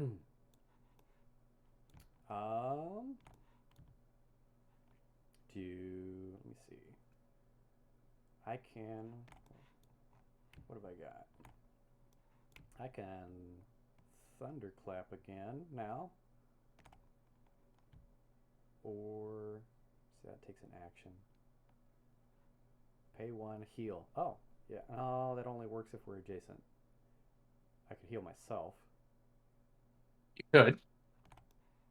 I think I'll do that. Thinking. Target heals range 3. Lightning stab. There's something up here that did something with lightning stab. I think I didn't pick it. Yeah, lightning stab was reduced by 1. I think it would only cost you 1. Yeah, that was courage. That was an it was a trait talent I didn't get. Why don't you go ahead and go first? Okay. Just move this down then. Or if he goes after the first player and I've got a lot of damage, I don't know. I was thinking about just praying and ending my turn and letting that heal me. Why don't I do that? Yeah. And then you go. Okay. Okay. Okay. That works for me. So, flip.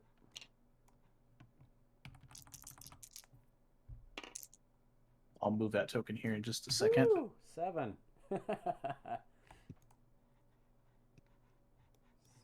Just deleting some emails quick. All right.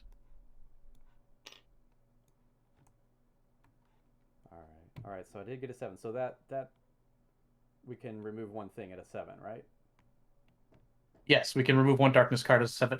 Or an option 2, if you would like. You can put a status remove an abomination. affliction or remove revive a defeated angel. So if you don't have any afflictions, so yeah, never mind. I thought you could remove the boon, or like the shield or whatever, but you can't. So yeah, go ahead and remove a darkness card. Yeah.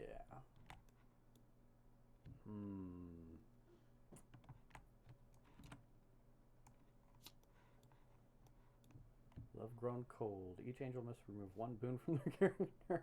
Oh. Yeah. Oh, it's kind of funny that you got that because all the boons are going to be gone anyway here in just a little bit. So. Yeah. All right. Second prayer. But I like having them for now. Oh, wrong one. 8. All right.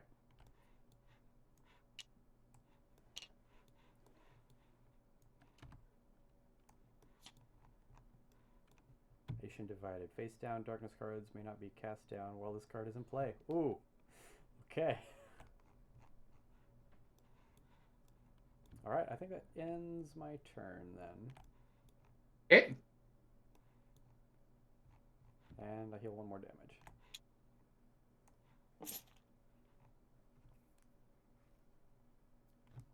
All right. Well.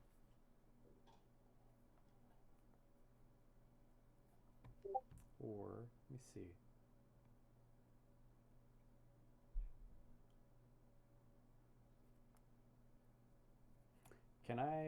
I'm going to go ahead and spend a courage and use accumulate to heal 1 more on myself. Okay.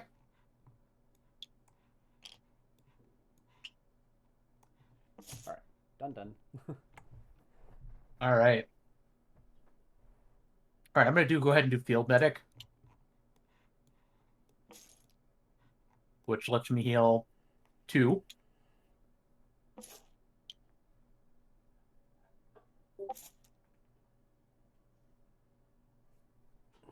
All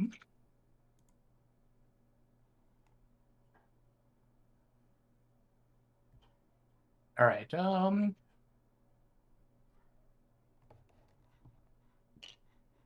I think I'll take my free movement action too.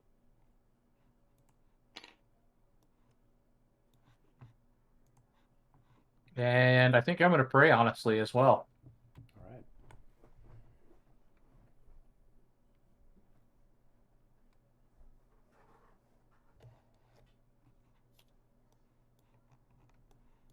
Target angel gains 2 shield. Each other angel gets 1 shield. Okay, that's a handy one to have. Yeah. Actually, wait, I moved. Okay, this is my first one then. Oops, I'm getting myself confused here. Ooh, 3, 4, 5. You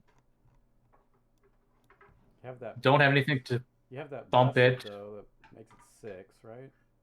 Yep, makes it 6, but I don't have anything to bump it though. Okay. Well, my second prayer then, because I should have 1 left, 1 action left.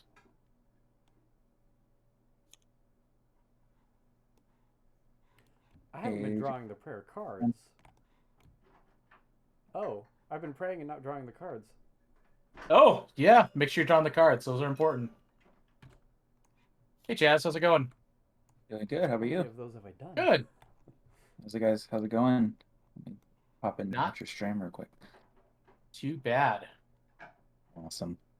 There's a couple questions, actually, that if you want to check in the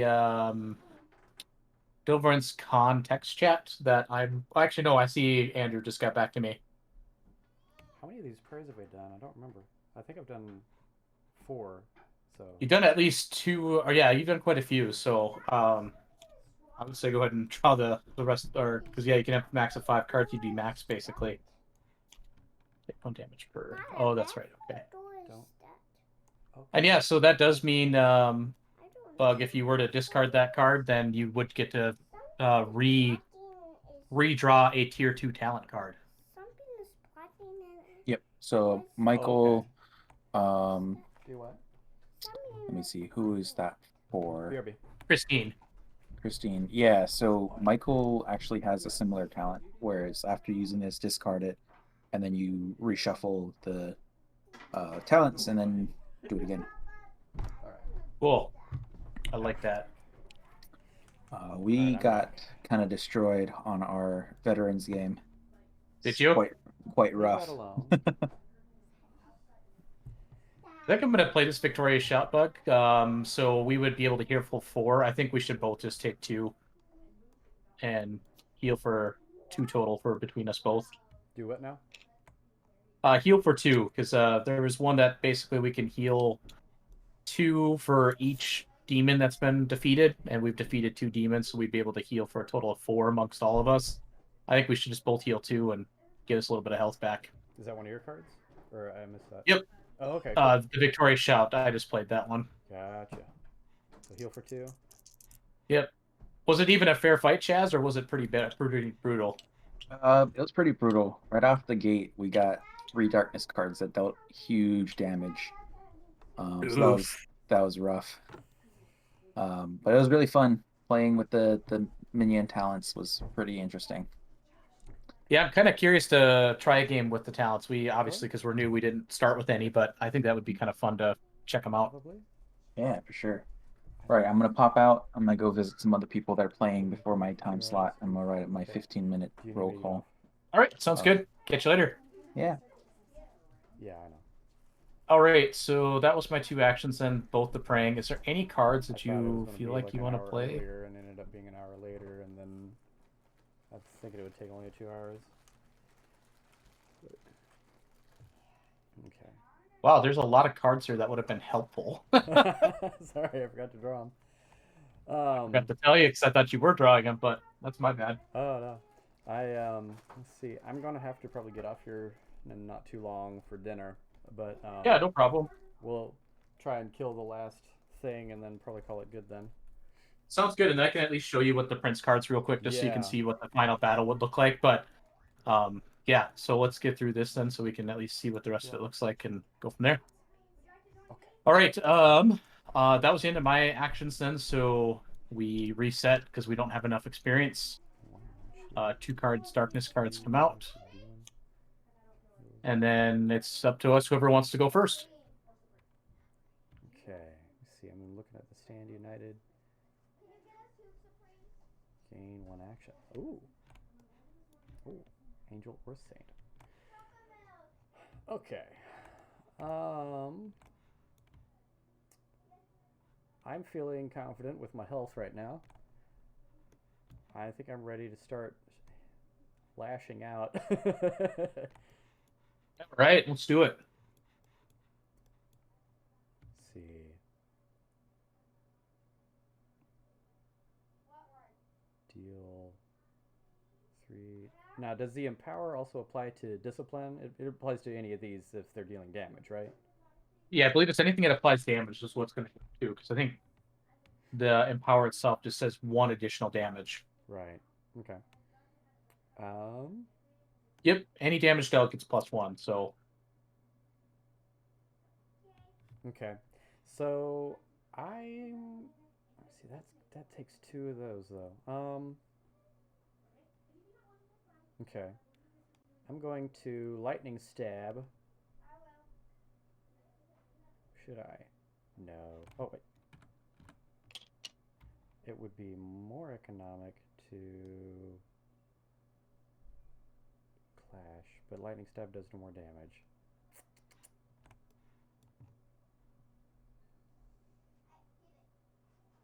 Okay. Options. Add 2 damage. Angel strike. Demon to be defeated. That's probably not going to have. How much damage has he got? He's got shield and 6, 7 out of 15 damage, so he's got 8 left. Before I forget, I got an answer to which card was it? This one here. This darkness card that we were kind of questioning earlier. Yeah. If this was full, we would reveal the top 2. If they contain the symbol, we can't place anymore, so we would take how many we would take damage. So Oh, okay. if 2 cards came out that had that symbol, we would take 2 damage. Okay. Wow. Because it's 1 per symbol. Gotcha.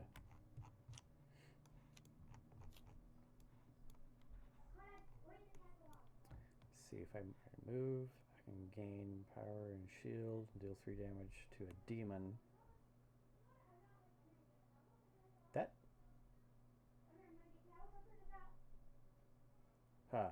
I'm gonna wait on that one. Or. Okay, your next strike this round deals 2 additional damage.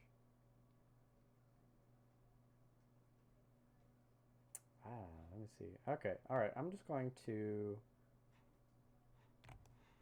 do my regular thunderclap, I think.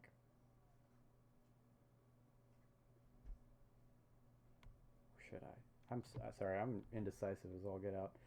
No worries.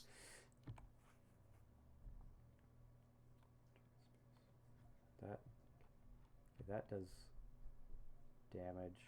Lightning stab does more damage. I do like the root though. Range 3, range 2.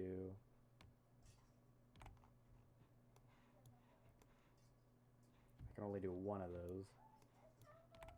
The cool thing is to have options at least, though. Yeah. I think I will root him again with the thunderclap. So 3 strike, so that does 3 damage, and he's rooted again. So, but that takes off that shield and does only 2 damage. Okay. You want to grab a shield there? Oh, there you go. Does 2 damage to him, right? You said? I think so. Oh, I was Okay. going the wrong way with that. Sorry. You were. That's okay. That's what, like was like. Is he healing somehow? I don't know about. All right, so that does 1 of those. All right, and still have some damage on me, so I don't really want to move off the light spot.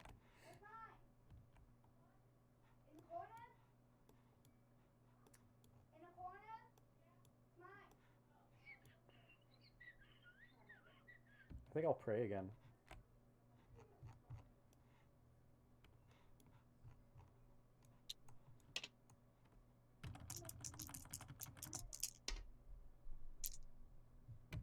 Oof.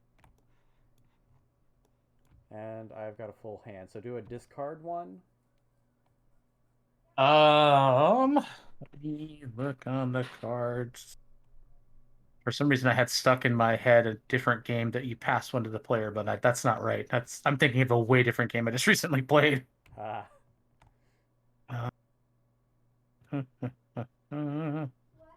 Well, hold on. If I could go ahead and play the Frosted Blades retroactively, then that would deal the 2 additional damage and root him. Could I do that? Just apply Sure. that to the attack I just did? Yeah. All right. Go ahead. So 2 more damage, and he's rooted. Well, he's already rooted.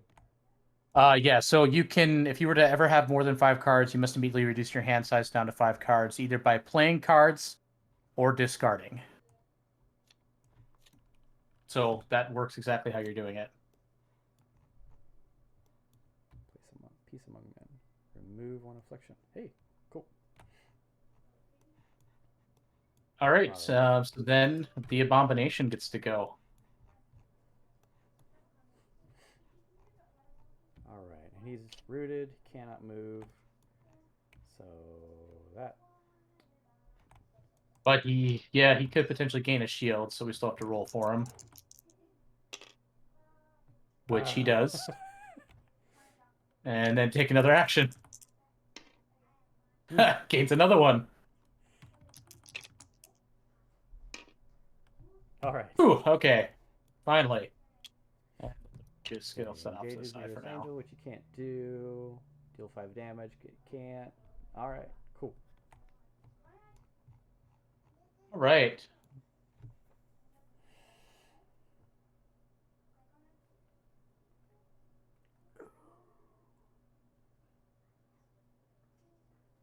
I'm tempted to do that. Okay. Pray first. I'm gonna do.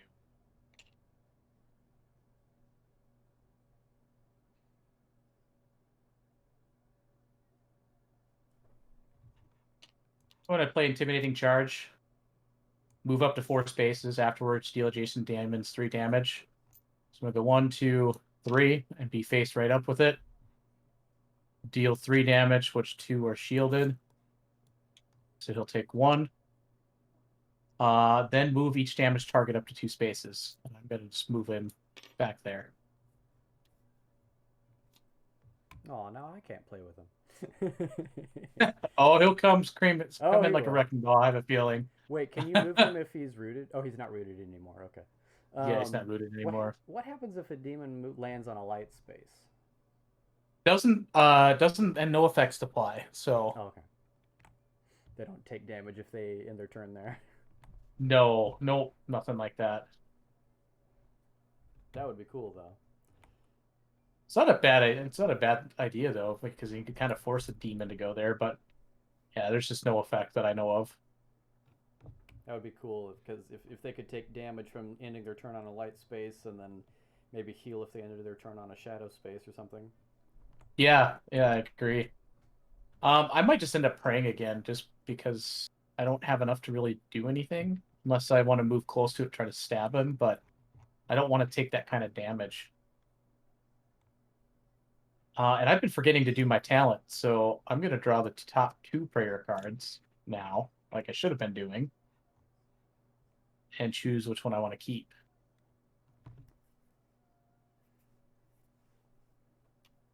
I like Desperate Prayer, but I'm going to get rid of it. And I'm actually going to go ahead and just cast right now Redeemed. And that's going to get rid of a Darkness card. Each our angels are afflicted with curse, then destroy this card. So it's not a bad card to get rid of. Do my test for the second one. I get rid of another Darkness card. Oops.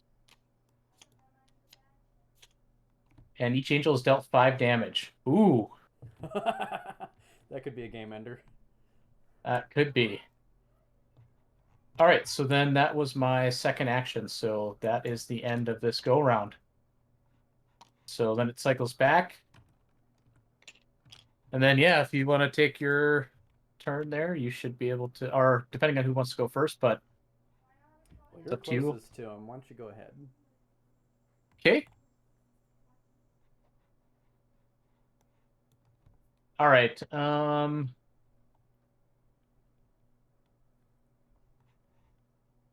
I forget to take my second action? I think I did. I think I messed that up. Did you Because I played a card, moved, hit, prayed. Oh, I know what I did. My other one counted as an action. Nope, I took all my actions. So okay, I'm straight. I'm gonna go ahead and do pray because I want to try to do my shield discus. I'm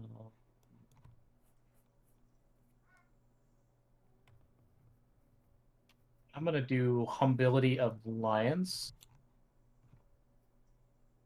And 1, 2, my shield discus is a range of 3. So I'm going to go ahead and spend 2 courage for my second action. Do my test.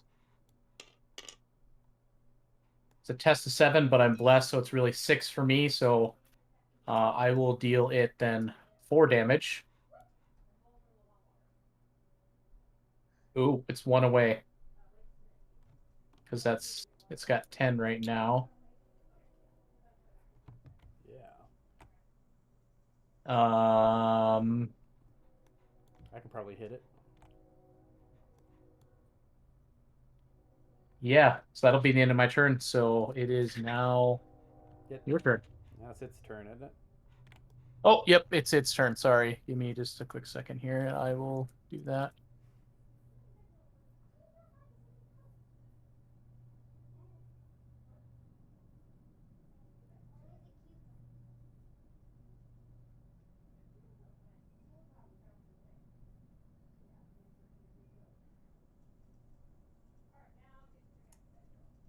Okay, Abomination goes. And oh, can't put the token. There we go. Just nothing adjacent to it, so that doesn't happen. 3, Tremor, range of infinite, move 5, moves towards the nearest angel, then target all spaces in a straight line. Ooh, okay. So it's 3 away from you, 2 away from me. It's going to move there, and it's going to move. All these spaces are going to get affected by it. Mm. All spaces, so this one to these ones too. So thankfully you're out of the storm there, but Yeah. so I will get 4, so I will be at 7 total damage then. And okay, that's the end of its turn. Okay. All right, let me look here.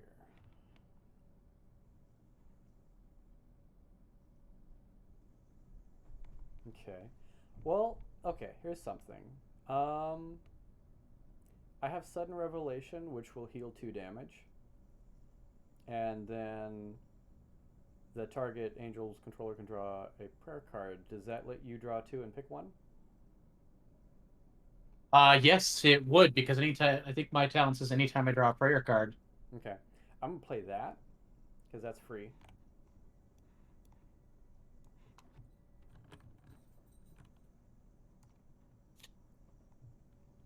And You're playing that on you. you're Yeah. playing that on me, you said? Yep. Okay.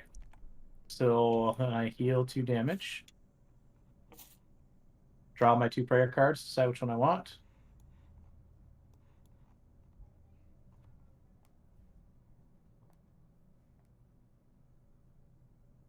Um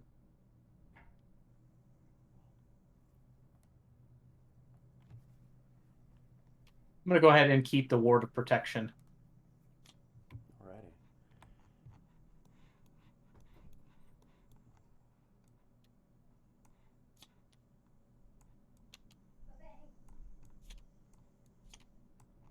Let's see. On your turn as an action. I'm wait on that.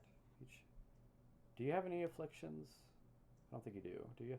I don't know. I do not. I only have boons at the moment. No afflictions. Oh, you know what? Ha! The Abomination's dead, actually. Oh, he is? Yep. So my shield discus Oh. does 3 damage. I got an extra one from passing my test, but then I also have Empower. And don't you have that riposte? So that would have been 5 damage. So really, the Abomination would have got 15 total. So the Abomination is supposed to be dead. Okay. I forgot my Empower. Whoop. Well, cool. All right. Does your So- riposte apply to that last one where he slammed you? Yes, that would have applied too. Which I would have passed. So he's dead. Dead. So now if we were, I know you said you have to go because it's dinner time, and I get that. I do too, actually. But Okay. if we were to keep going, what happens now is we clear the board. So we stay where we're at, though the angels do. Any positive effect gets removed from the board. So what we would do is we would actually take the demons off. They would go over there. The saints come off. This goes away too. this card gets dealt off to the side. And then what we would do is we would actually set up the final battle. And I'll just show you what that looks like real quick. Yeah. Just so you can see what it looks like. Let me just get to that section on my sheet here, because this typically we don't make it to this with the new groups, just because it's kind of a big thing. So, okay, remove all status effects from characters and map tiles. So like your Empower, Blessed would go away. So I'll set that off to the side. Discard any face down darkness cards, so that card's gonna go away. Angels stay where they're at. We wouldn't get to take any actions because we would, because that would have killed at the end of my turn, so it would have been done anyway. Each angel gains a free level, so you would be able to choose. You'd be able to get a level up now. So in this case, yeah, you'd be able to increase your talent, which I would do the same thing.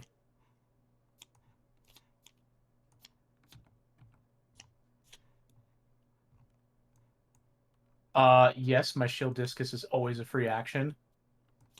Nice.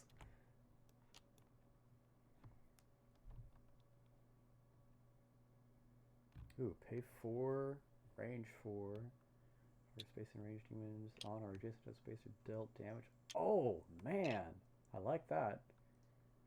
Marvelous And Voice. funny enough, we would actually get to take another level because we had enough XP by killing the abomination. Do we get extra talents, or how does that work? You would start going for heavenly treasure cards now then. Oh, right. Right, okay.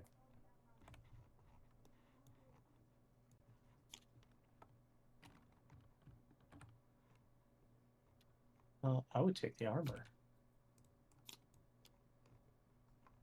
And then make sure you draw one more heavenly treasure, because you get to draw 2, choose 1.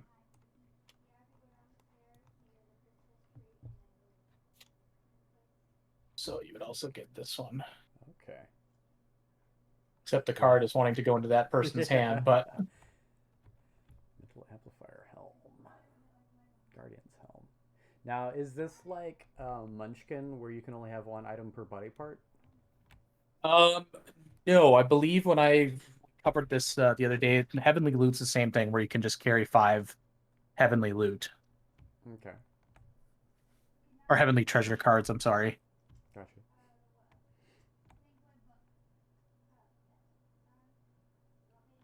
Use once, okay.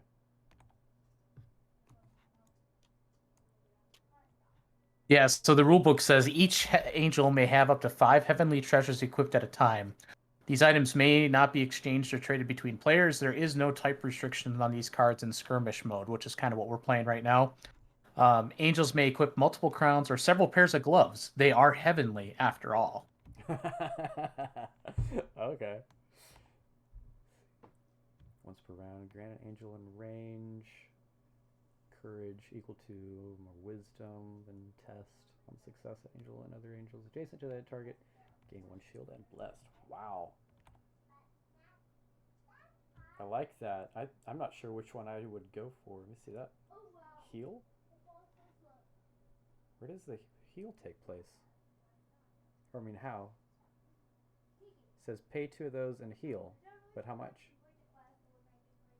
Once per round, grant an angel in range.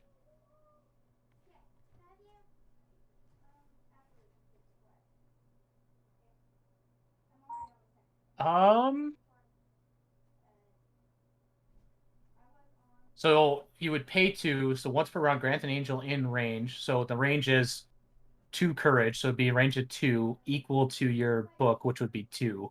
So it'd be for a heal for 2. Okay.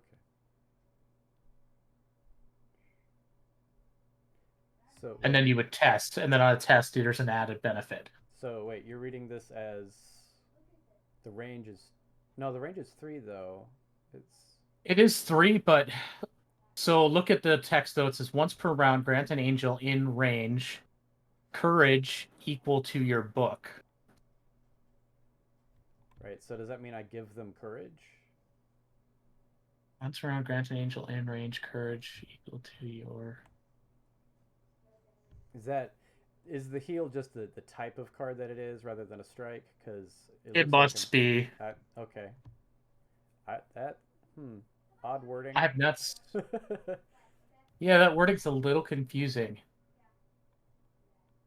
I think it's mostly just talking about the type of card it is, where strike is doing damage. That makes sense. Heal is a benefit or a perk that you're getting then. Is there anything in the rule book about like card categories like that to explain that? Let me look quick.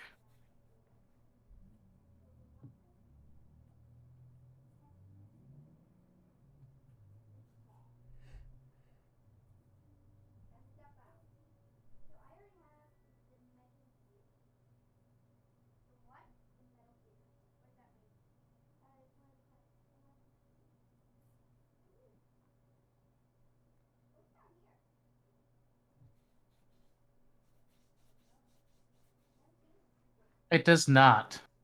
Ooh. But the rulebook is definitely a work in progress, so yeah, I get that. My rule books have been a work in progress for the past 20 years. Yeah, I would definitely pass a note along that needs to be clarified because Yeah, I instantly looked at that and like, oh, it's a healing card. It's not actually that kind of healing, so which is fine. No, but that distinction needs to be made. Yep, let me take a screenshot of that quick, and I will pass that feedback on. Because I agree, that card text is confusing. On top of the once per round, grant an angel in range, courage equals to your. So at least that's a perk where, yeah, you would get 2 courage to any angel that's within a range of 3. So is how I read that too. But yes, I will ask about that heal.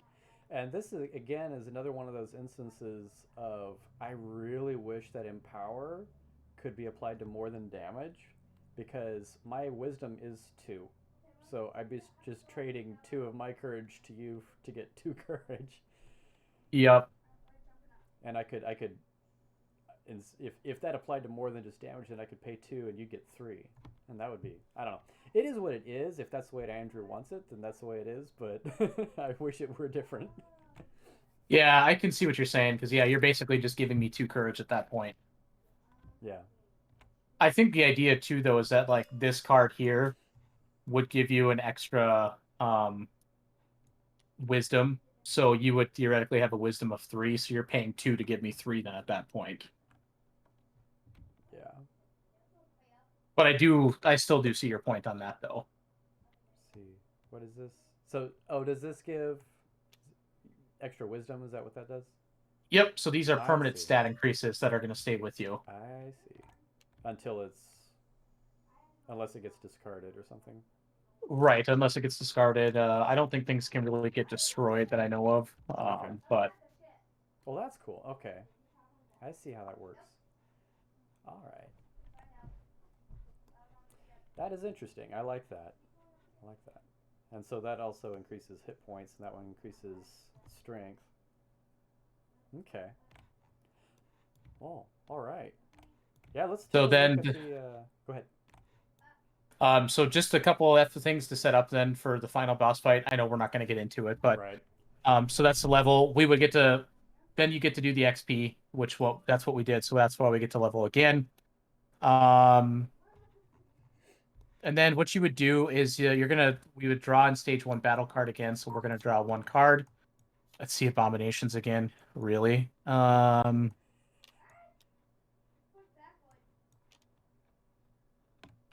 then what you would do is I'm going to go ahead and reveal the coup de grace now.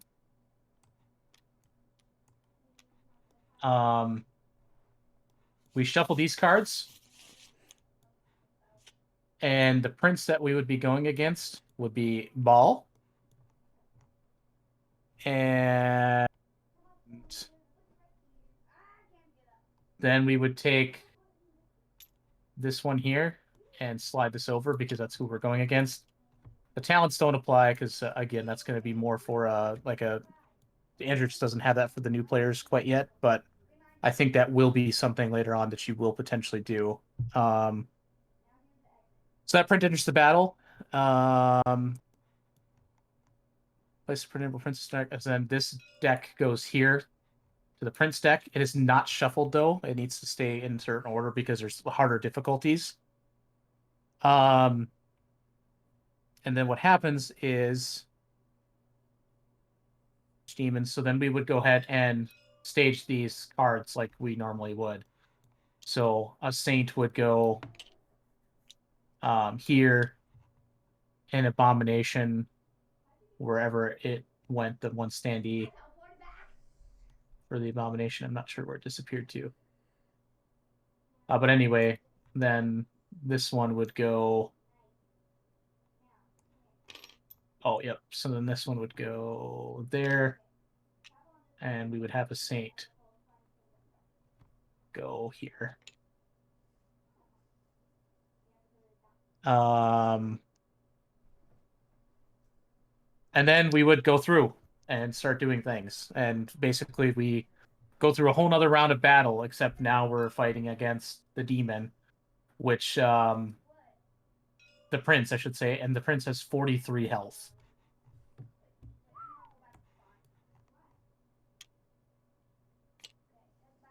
And he gets more depending on how many angels are out. Yikes. Yep. And then so his cards are kind of the same thing, where there's just bad effects on them. So, like in this case, Dark Ritual.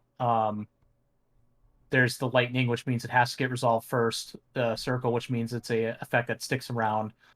That last symbol just means that you can't use like prayer to strike it down. Oh, okay. That's what that symbol means there. It's a stronghold. Gotcha. And each angel's dealt 1 damage, and this card cannot be cast down. So this is a card that just basically stays in play, and we take constant damage. And then yeah, his card's just gonna get worse from there. So once that's in play, it's there permanently? Yep, basically. So that would just stay on the darkness track and just apply all the time. Oh no, there's more than one?